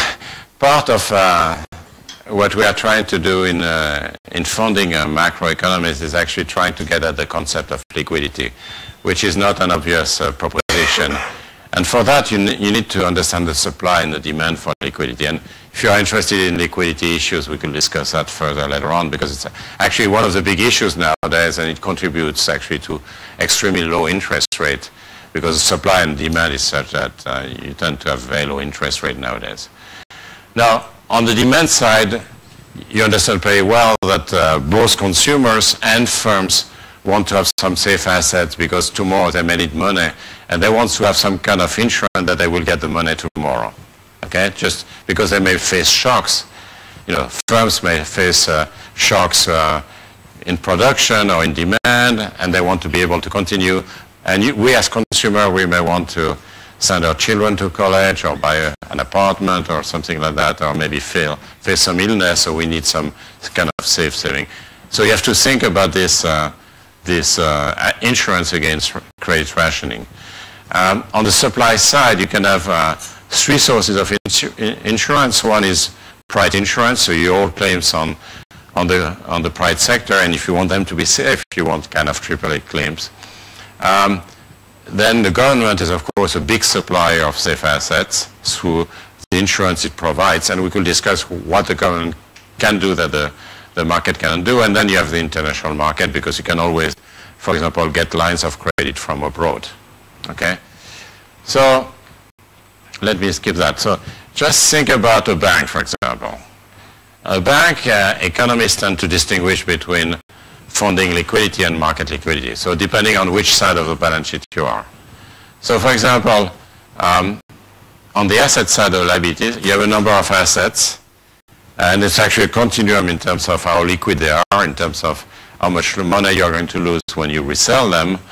It can go from very safe treasury bills to extremely liquid assets, but in general, you have a continuum of liquidity.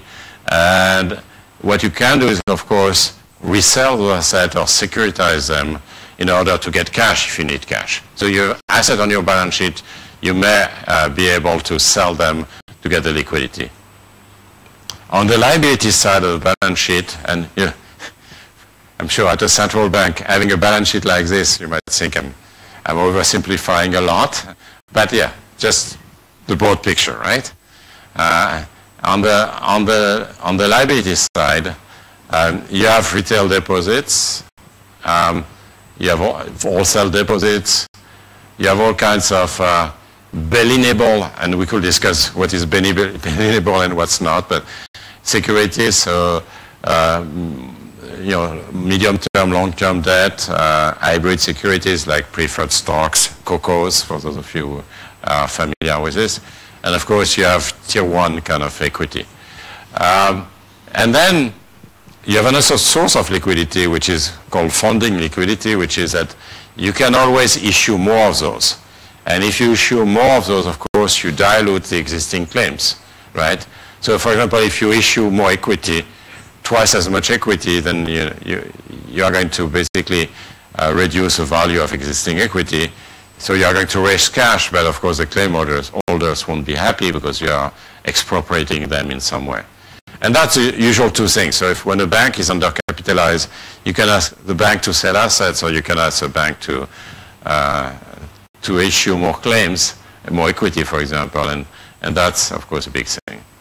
And working on liquidity requirements, we economists have for a long time said we need liquidity requirements, but we haven't been very helpful at actually saying how you should do it, because it's actually very hard. Because if you think about liquidity, you have to look at the two sides of the balance sheet. You have other ways, actually. Your reputation as a bank might help you actually to help you raise funds, for example. So, and then you can contract liquidity abroad. So, for example, if you think about a credit line, that's liquidity that you have. In case you need cash, you can draw on the credit line. If you think about a credit default swap, it's some kind of insurance mechanism that you get money in case you face a shock. It's just like an insurance product, right? So actually designing liquidity ratio, and there are two which have been designed by Basel Committee, but it's actually a difficult thing, and we economists have to work harder on how to do it, to be honest. Okay, so let me do a little model. I apologize for those of you who don't like math, but I try to give some intuition about what's going on. Just a little model, Mickey Mouse model, just to show you how it works. And illustrate the main results. And then we are going to use a similar model later on in order to go through the insights. So imagine that there are three dates. So if you want to have liquidity shocks and liquidity needs, you need some kind of intermediate date between the date at which you borrow and the date at which you are going to get proceeds from your investment. So imagine that the investors are completely risk neutral and they don't discount the future. So they're just interested in the stream of their incomes, or I should say the expectation of the stream of their income. So in that kind of economy, you have no rationale for deposit insurance, by the way, because if consumers are risk neutral, they don't want any insurance. That's not what they want. Imagine that a bank wants to invest 1 at date 0 and doesn't have enough cash. So the bank is a net borrower. If it has assets A less than 1, it has to borrow 1 minus A. So look at the situation. Again, if you don't like math, don't worry. You look at a situation where there's shortage of money for the bank. The bank has to borrow. I mean, here in that example, it's 1 minus A. And then the project will give 2 returns at date 2, at least if it continues until date 2. One is something that you can give back to your investors. We call that the pledgeable income in economics. So the pledgeable income is something that on average you can commit, on average I'm saying, it's risky, you can commit to give back to your investors, and the bank's insider will have some private benefit B. So there are those 2 things. And actually, the entire reason for why you want to have liquidity requirements is that B is positive. So you cannot pledge the entire income to your investor. Otherwise, we know from Marot and Debreu that you could basically finance as you go. You will have no lines of credit, no liquidity primes, no liquidity ratio. And the fact that you cannot commit, you cannot pledge everything to your investor is exactly, to your uninformed investor, I should say, is exactly what creates a prime and gives rise to liquidity ratio. But the prime here we are going to be interested in is that you may need cash tomorrow. So with priority P, you need 1 more to continue. So if you want to complete the project to date 2, you might actually need to pay more. And then you need cash because at date 1 you don't have any cash. So you need to secure that cash in some way. And furthermore, if rho 0 is less than 1, you cannot use enough of the funding liquidity to finance this one. I told you the value at date 2, if you continue for investors, is rho 0. So by diluting, by basically issuing new equity and new claims, you can raise up to rho 0. Rho 0 is exactly what you raise when you completely dilute the existing claim holders. Okay, but the fact that rho 0 is less than 1 is just the assumption that tomorrow dilution, I should say, bail-inable. You can bail in all your investors. That won't suffice to continue. So you need to secure more liquidity. Okay, so in this case, one way you can secure liquidity is basically by holding, holding claims in other banks, for example. And let me just give you the intuition. So a bank may face a liquidity shock, and there's a shortage of 1 minus rho 0 to finance this liquidity shock if it finances a liquidity shock. So what you can do is actually hold claims on other banks. And that will be fine as long as the other banks actually are not correlated with you. Because there will always be banks which won't dilute their claim holders, And you can always use that money, you know, this cash, you resell the claims on the other banks at date one to make up for the shortfall. So as long as the shocks, there is no macro shock, as long as the shocks are uncorrelated across banks, that's perfectly fine.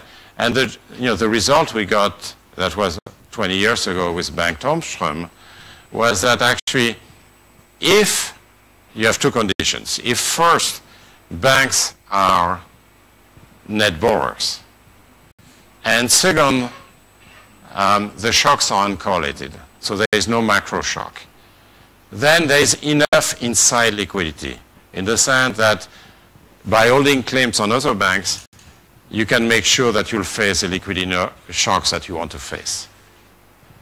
You can always, so if I face a shock but you don't, I can always resell my claim in your bank and finance my shock. If either of those two conditions is violated, that's no longer true.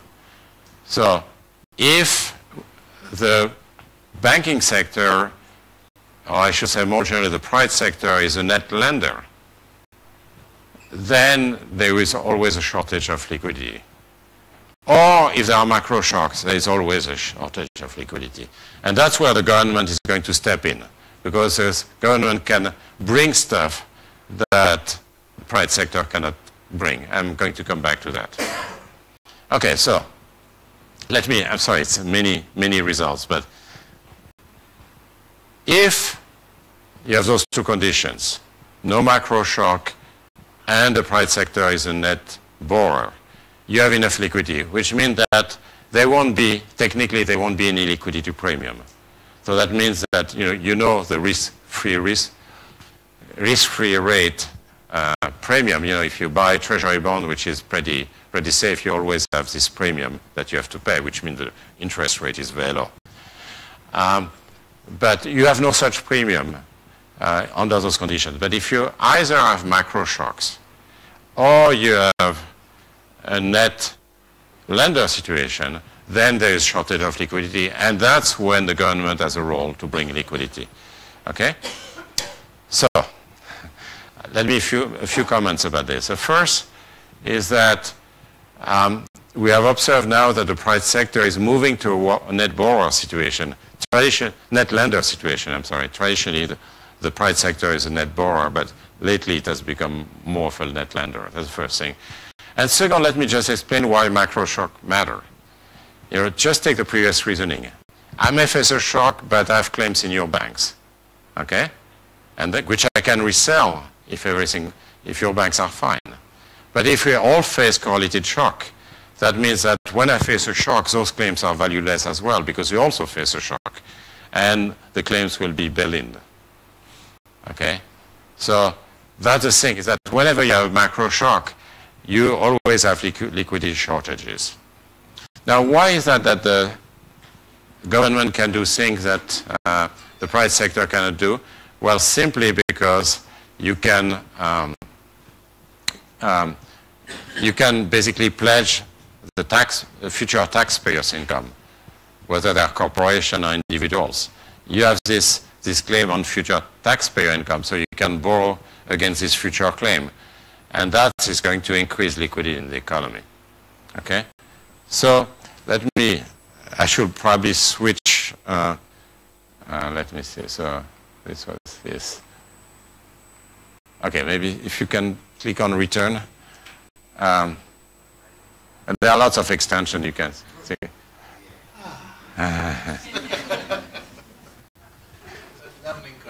The learning. How long do I have, just to know? How much time do? 30 minutes. If you have any question, is there any question from the room I should take? If it's in English, otherwise I'm going to.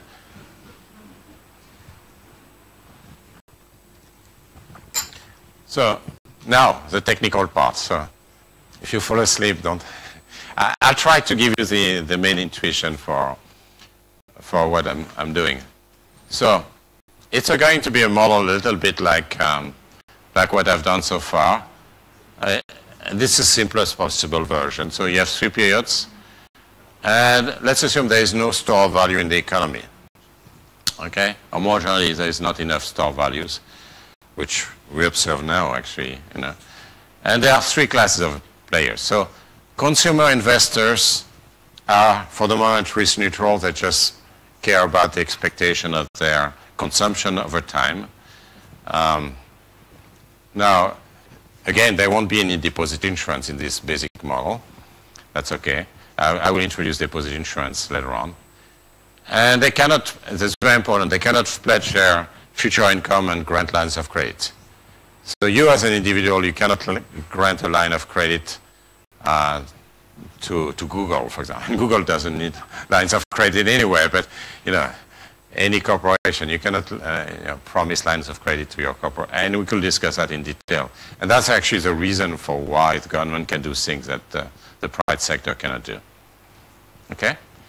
The bankers are just like before. They invest one. Then they may actually engage in more hazard. So they may basically take risk. Think of that as taking a risk. And we'll go through that in more detail. Then, at date one, there may be a liquidity shock with priority P. And with priority 1 minus P, there is no liquidity shock. But if there is a liquidity shock, they need one more to continue, just like before. So think of J equals 1 if they continue, J equals 0 if they don't continue. In that case, the bank is liquidated, then there's no thing. But if you continue, there are those two payoffs at day 2. One is what you can promise to the investors, rho 0, and the other one is the private benefit that the insiders of the banks, the people who have the information get from, and maybe the workers as well, all the bank insiders get through continuation. And the important thing is that this private benefit be positive. And again, the pledgeable income is less than 1, because otherwise, by diluting your existing claim holders, then by bailing them in, to use a more popular term, you could actually finance a liquidity shock, which is equal to 1. Okay? The bankers, they care about their date 0 money, consumption, plus they want to get their private benefit of continuation if they can. Okay? You can generalize this objective function as you want, but we're going to say. This is the important thing. The shocks, there will be some aggregate shocks. So there will be some aggregate shock, and it's twofold. The first is that there is a fiscal shock. So we're going to formalize a fiscal shock as being a shock to the shadow cost of public funds. Okay? So basically, it's going to index how eager the government is to bail out the banks. Because if the shadow cost of public funds is very high, maybe because you already have high public debt, then you are less eager to bail out the banks, maybe. Also, we have written a paper on doom loops with Emmanuel Farry that you may want to read about that.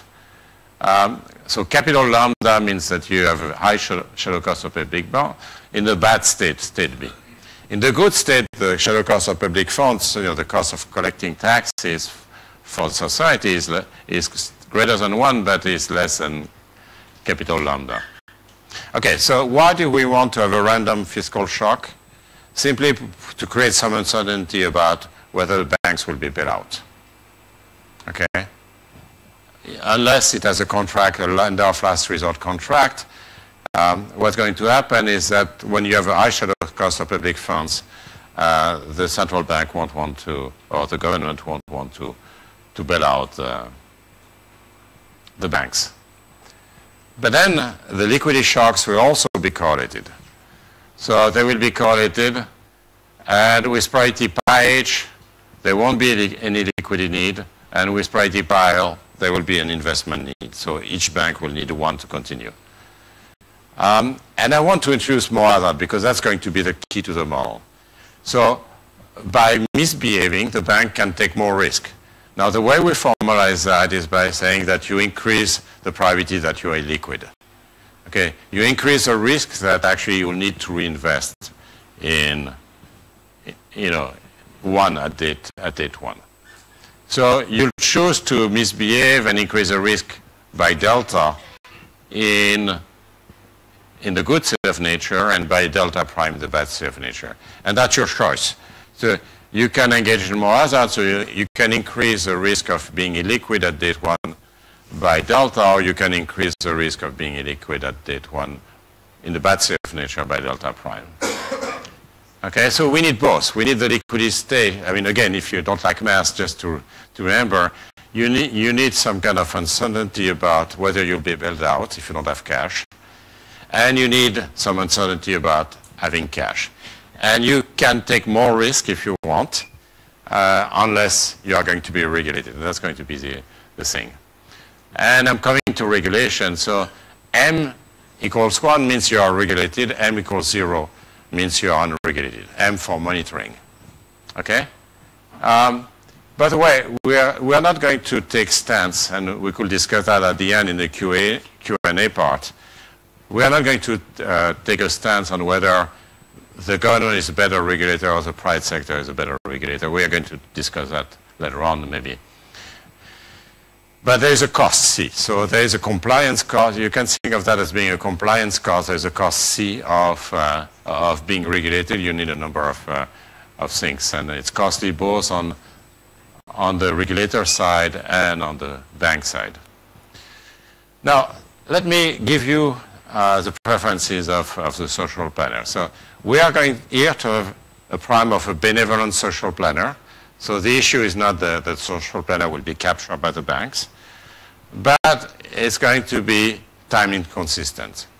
So time inconsistency, as you know, means that you would like to commit not to bail out the banks, maybe, but ex post you might still bail them out, okay? Which is a standard issue in banking, which is, you would like to commit not to bail out the banks, but ex post, in front of the fait accompli, you might actually want to bail out the banks. So at date 0, you'll say, we'll never bail you out, and at date 1, you may actually end up bailing out the bank. Jorge, you let me know when I'm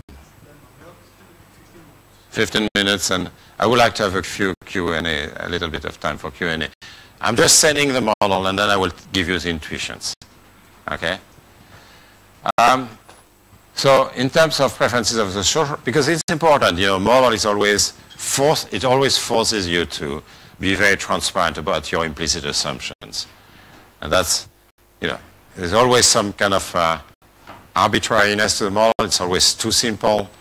It captures only the main ingredients, but there are always, bells and whistles which are missing. But it forces you to be transparent about what you assume, what your implicit framework is. So the social planner is going to put weight on consumer investors, put weight on zero on bankers. So the issue is not going to be that the regulator is captured by the bankers, actually doesn't put any weight on the banker, but he puts weight on the banker's activity, which is you want the SMEs to be able to, and that's where the SMEs are going to come in actually. You want the SMEs to be able to actually continue because there's some benefit out of that. So you're going to put a weight beta on project completion. We have foundation in the paper. It also goes back to an old paper I had with Bank Armstrong, but you basically want your firms to continue. So you don't care about banks per se, but you care about banks lending to SMEs. Okay? So I'm just expliciting the assumptions. And this condition that you have on the slide is basically saying there is some uncertainty about whether a shadow bank will be bailed out. So if the shadow cost of public fund is small lambda in the good state of nature, it's not too costly actually to bail out the banks. And then how much do you need? You need the shortage at date 1. You need to reinvest one, and you can dilute existing claim order and get rho 0 through those bail-enabled securities. So lambda times 1 minus rho 0 is less than beta, which means that you bail out the shadow banking sector if it's not too costly to do that. In the other state of nature, the bad state of nature, the shadow cost of public funds is capital lambda, And you are not be willing to bail out the banks in that case. So that introduces some uncertainty. You get the two ingredients in a sense. One is that ex post, the social planner is eager, maybe eager to bail out the shadow banks, at least if it serves the SMEs.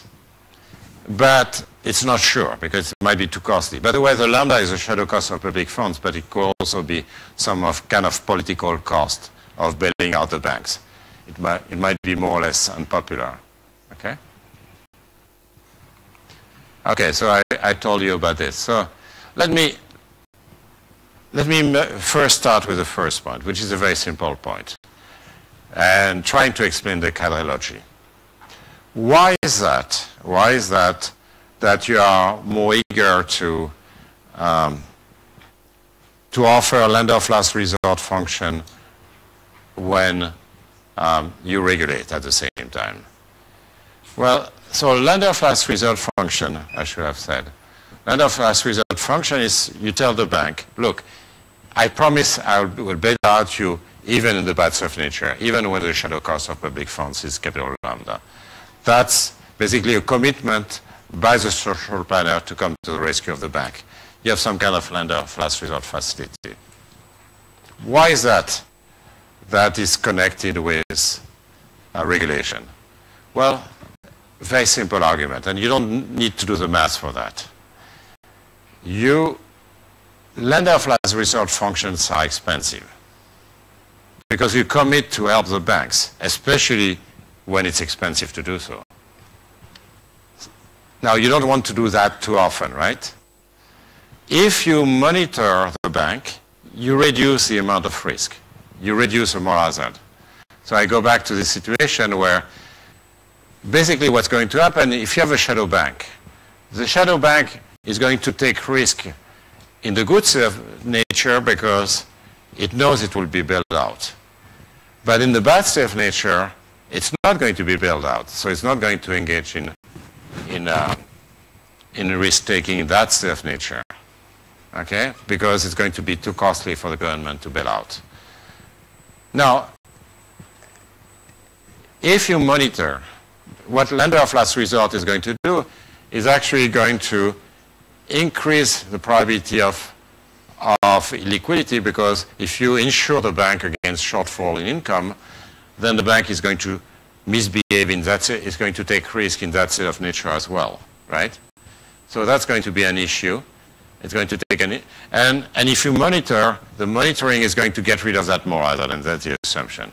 Monitoring gets rid of moral hazard in the two states of nature, you lower risk. That's the assumption. Monitoring is about lowering risk, and therefore that makes that you're more eager to extend lender of last resort facilities when you monitor at the same time because it's cheaper. You reduce the amount of risk, you reduce the probability that the bank actually is going to use the lender of last resort facility. Now I can apply exactly the same reasoning to deposit insurance. Now deposit insurance, there is none here, right? There is no rationale for deposit insurance because investors are risk neutral. So what we do later on is we introduce risk-averse depositors. So people like you and me who want to make sure that at least part of our savings, is safe. We can actually count on it. In that case, it's exactly the same reasoning, because when you provide deposit insurance to depositors, it's costly, right? And therefore, if you regulate, you reduce the risk. And therefore, you reduce the probability that actually the deposit insurance fund will be called to supply the money. Because in normal times, when there is no illiquidity of the bank can basically create deposits through its row zero, through its pledgeable income. So the bank can create deposits through its row zero in the good state of nature, but when it's liquid. But when it's liquid, then you need the government to create this thing. So it's exactly the same reason you have a complementarity between supervision, monitoring, and deposit insurance. because the cost of deposit insurance is on average lower when you monitor. There is less resort to the deposit insurance fund. It's exactly the same reasoning as for lender of last resort. Those are two insurance products. One is an insurance product for banks. The other one is an insurance product for depositors. Both are supplied by the government, and the cost of supplying them is lower when you supervise a firm because you reduce risk-taking.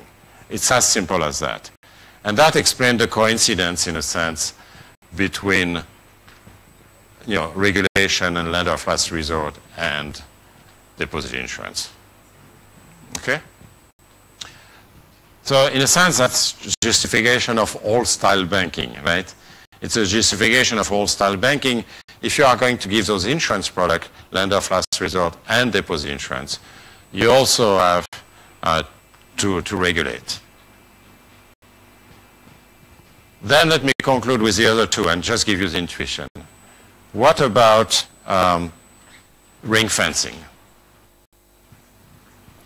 So what we do, actually, you see in this particular framework, the liquidity shocks of the banks are completely correlated. But in general, they are not. Okay? So we generalize this framework by allowing macro shocks, but not perfectly correlated shocks among banks, liquidity shocks. Why is that important? Well, simply because one of the main institutions of banking, which is cross-exposures, can only be justified if you have imperfect correlation of shocks.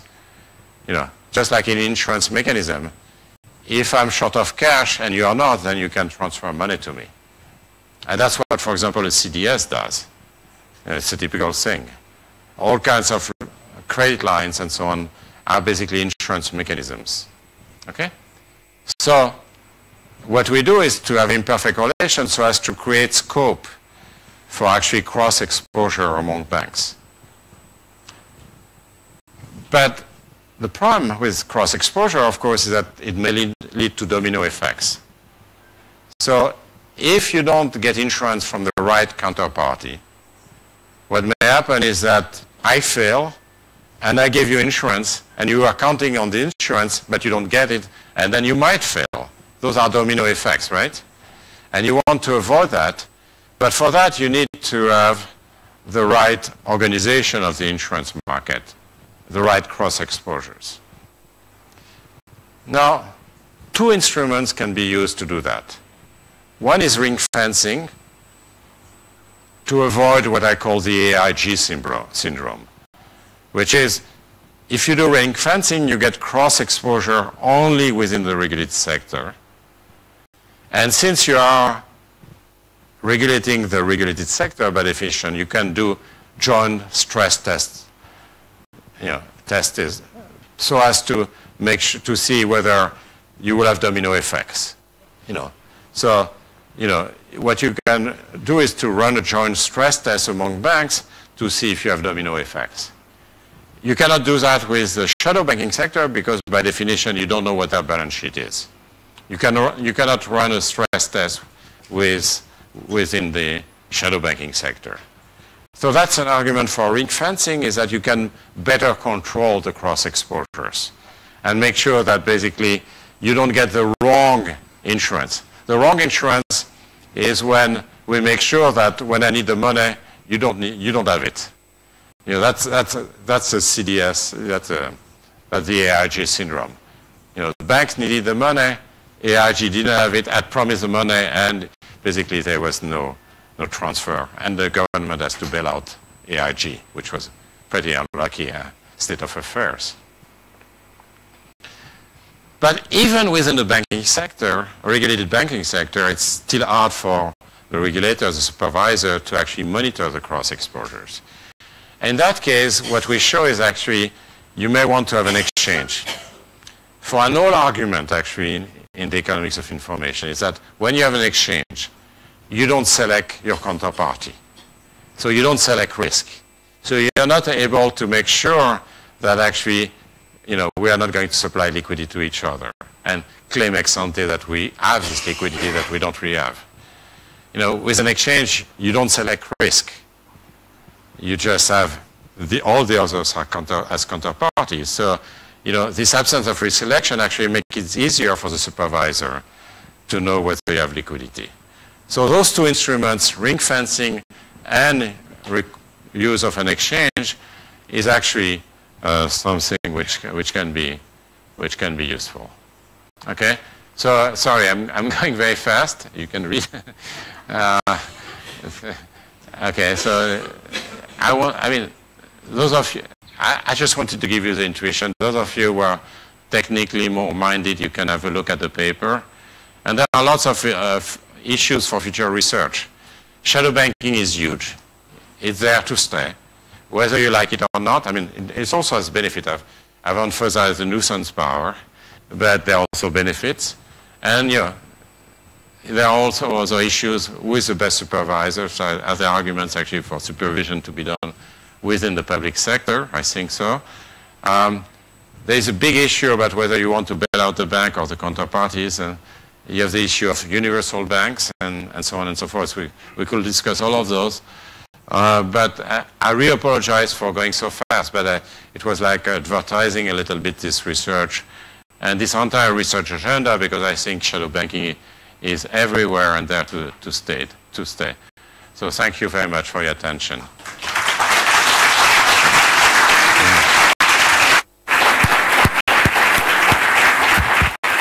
Well, okay, perhaps we have time for a couple of questions. I don't know if someone wants to. Lo pueden hacer en español porque si quieren. Nadie dice yo. Allá. Ahí. Te da el micrófono. Puedo hacer.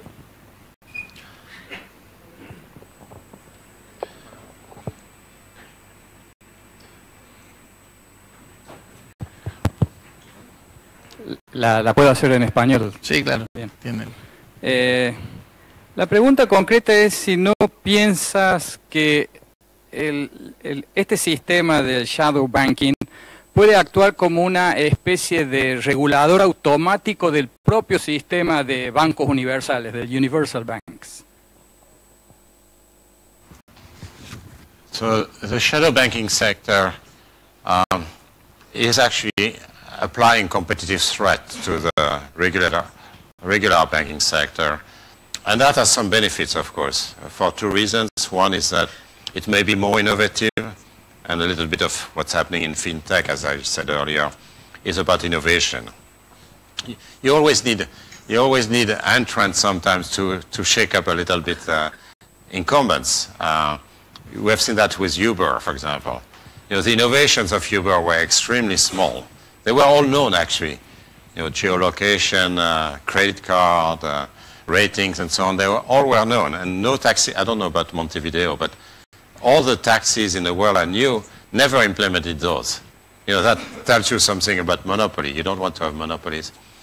And the other thing is about, and no, I'm not a big fan of Uber. That's not the issue. You see the role of competition. And this is crucial.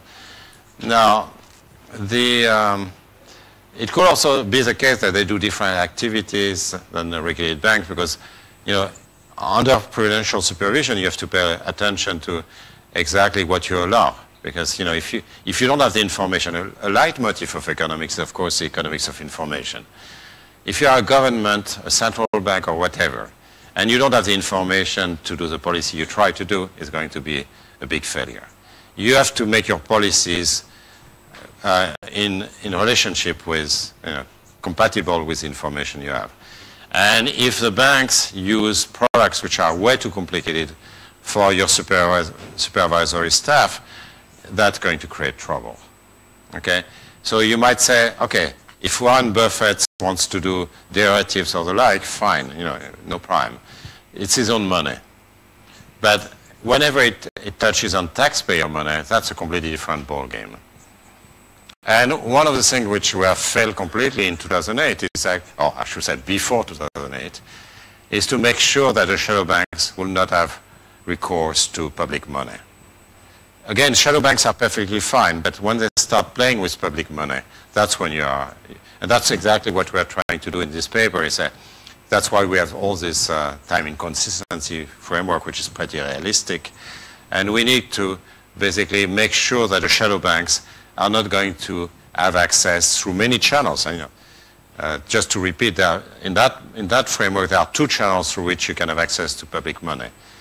One is that you serve politically fragile, sensitive customers like small and medium enterprises, like small depositors. The other one is that you have cross-exposures with a regulated sector, and then the government is forced to bail you out. Either way, you're in trouble. So I'm not an enemy of shadow banking at all. I'm just saying, let's make sure the shadow banking sector is not going to have access to public money. And for that, you have to understand how it will have access, and that's exactly what this paper does. Otra pregunta por allí. Muchas gracias. El Banco Central de todos los países del mundo crea dinero. Los bancos comerciales tradicionales son responsables de la creación secundaria de dinero. Ese es uno de los tantos motivos por los cuales la banca central los regula. Ahora, la banca de inversión, shadow bank, etcétera, etcétera, no crean dinero y por ende, por ese motivo, no deberían tener, por ese solo motivo, algún tipo de regulación. De regulación, yo recuerdo 2008. La destrucción de activos financieros creados por la banca en la sombra es la que originó o el principio de la crisis. No tenían regulación. I think there is some connection between your question and what I said, which is in a sense, the central bank can control the creation of money in many ways. One is reserve requirements. Another one is prudential regulation, so you limit the loans which are being made. You also limit the number of deposits, safe assets that you create for the customers. So in a sense, you're saying, well, we should regulate those banks because they are dealing with SMEs and with small depositors, and that's, in a sense, the essence of a model, because that's the reason why, in the end, you might actually bail out those banks. So I think there is what you are saying is pretty consistent with what I'm saying here, phrased differently, of course. Because What's that say?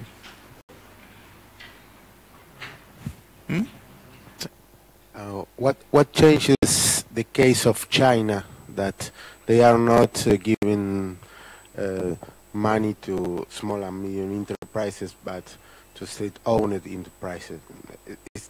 There's another risk that is inside that shadow banking. So, what's your consideration? I'm not an expert on China, but I have a little bit of an opinion on it, nonetheless, which is always dangerous. But there are two issues. One is the one you mentioned, is that there is political pressure for the banks to lend to SOEs, and therefore the SMEs have to migrate to the shadow banking sector. But at some point, the Chinese government will actually want to reduce to bail out those shadow banks, because it's going to be concerned equally with SMEs and not only with SOEs. And then something I really don't know about is those wealth management products. So they are considered as quasi-deposits, a little bit like our money market mutual funds sometimes. They are not deposits, but they are perceived as being deposits. The question is, usually richer people who use those wealth management products, and whether they will have enough clout with the politicians to ask for a bailout if there's a crime, I don't know. But it's a potential thing. And it's important, I think, that China can curb actually shadow banking, in my view.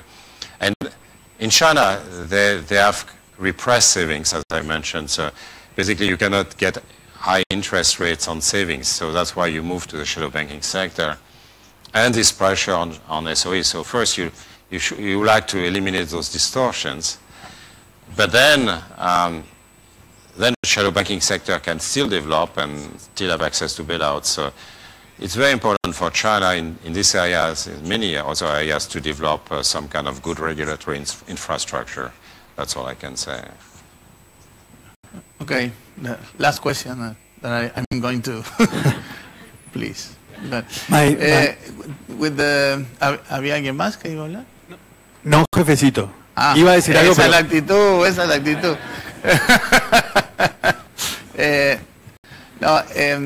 We have the feeling that there is a huge exuberance in financial markets right now, and shadow banking is increasing significantly, particularly in the developed world. So you feel that there is room for a new financial crack in the near term? You feel that there is an increasing risk of that in the near term? Okay, in my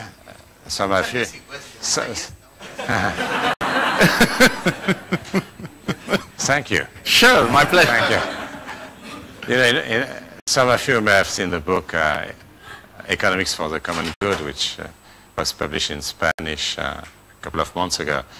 We economists are very good at doing certain things, and there are some things we are not very good at. For good reasons, I think. It's not, and one of them is predicting. And predicting is pretty hard for many reasons. So I think we are better at saying, are we going in the right direction somehow? Trying to put Basel III, I think on average goes in the right direction, with higher capital requirements, liquidity requirements, counter-cyclical requirements, better regulatory infrastructure. We've seen that with the Fed, the ECB in Europe, that kind of things, and more recourse to exchanges as well, less OTC markets for the regulated sector. But again, we always are going to have a shadow banking sector. Some will see it as a breathing space against bad regulation. Some will see it as an arbitrage opportunity. And it's very hard to regulate the shadow banking sector, simply because it always migrates somewhere else. So you might try to regulate this one, and then it's going to move somewhere else. And it's a cat and mouse game. It's very hard to actually. You'll have to regulate the entire economy just to make sure that there is no shadow banking, dangerous shadow banking sector. So it's always going to be there anyway. And we just have to pay attention. I know you are concerned about that, but just think about fintech, for example. Fintech is wonderful in many ways. But you have things like things which are de facto banks nowadays, banks which are actually doing the intermediation without capital requirements. And what's going to happen when the small investors will have lost all their money? What will the government do? Probably bail them out. So again, we'll have a situation where the shadow banking sector has its cake and eat it too. And that's, I think, is very dangerous. So those are the things. So on the retail banking side, I think we have moved in the right direction. Now, whether it suffices or not, I mean, anyway, zero risk is not optimal, as we know. We need to have a little bit of risk, but we have to reduce the risk to avoid basically using taxpayer money all the time. And then on the shadow banking sector side, we have to be very careful. I said I was worried about the US, I'm worried about China, I'm worried about fintech possibly, and again, fintech can be useful because it introduces some competition. I'm worried a bit about many other things. I'm worried about Bitcoin. I'm worried about all those things, and I could talk to you in detail about that. Those are the dangerous. They move around, right? And the job of a supervisor is not always easy, because you have to catch up with industry, which is extremely, extremely innovative for the good and the bad. Right? Gerardo, ¿querés hacer la última pregunta? Okay, well, Jan, thank you very much. It was a privilege having you here. Thank you.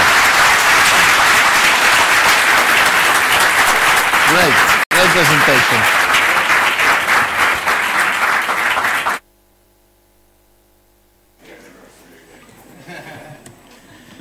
Bueno, espero espero que hayan disfrutado de esta presentación como yo la disfruté, a pesar de que no pude hacer mi pregunta. La gente lo agradece. No, pero fue sustituida por una excelente pregunta por parte del señor presidente del Banco Central. Tenemos un programa muy apretado. Por suerte tenemos a Jan en la tarde también, por si quedan algunas preguntas. Vamos a pasar directamente al siguiente panel, que es también un panel sobre temas de regulación financiera. Y invitamos entonces a Gerardo Hernández, Rudy Araujo Mendinachelli, no tengo los lentes, y Alejandra Valledales, conjuntamente con Juan Pedro Cladera, para subir al escenario. Les agradecemos a las personas que en este momento tengan que salir, hacerlo en silencio y rápidamente.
A ver si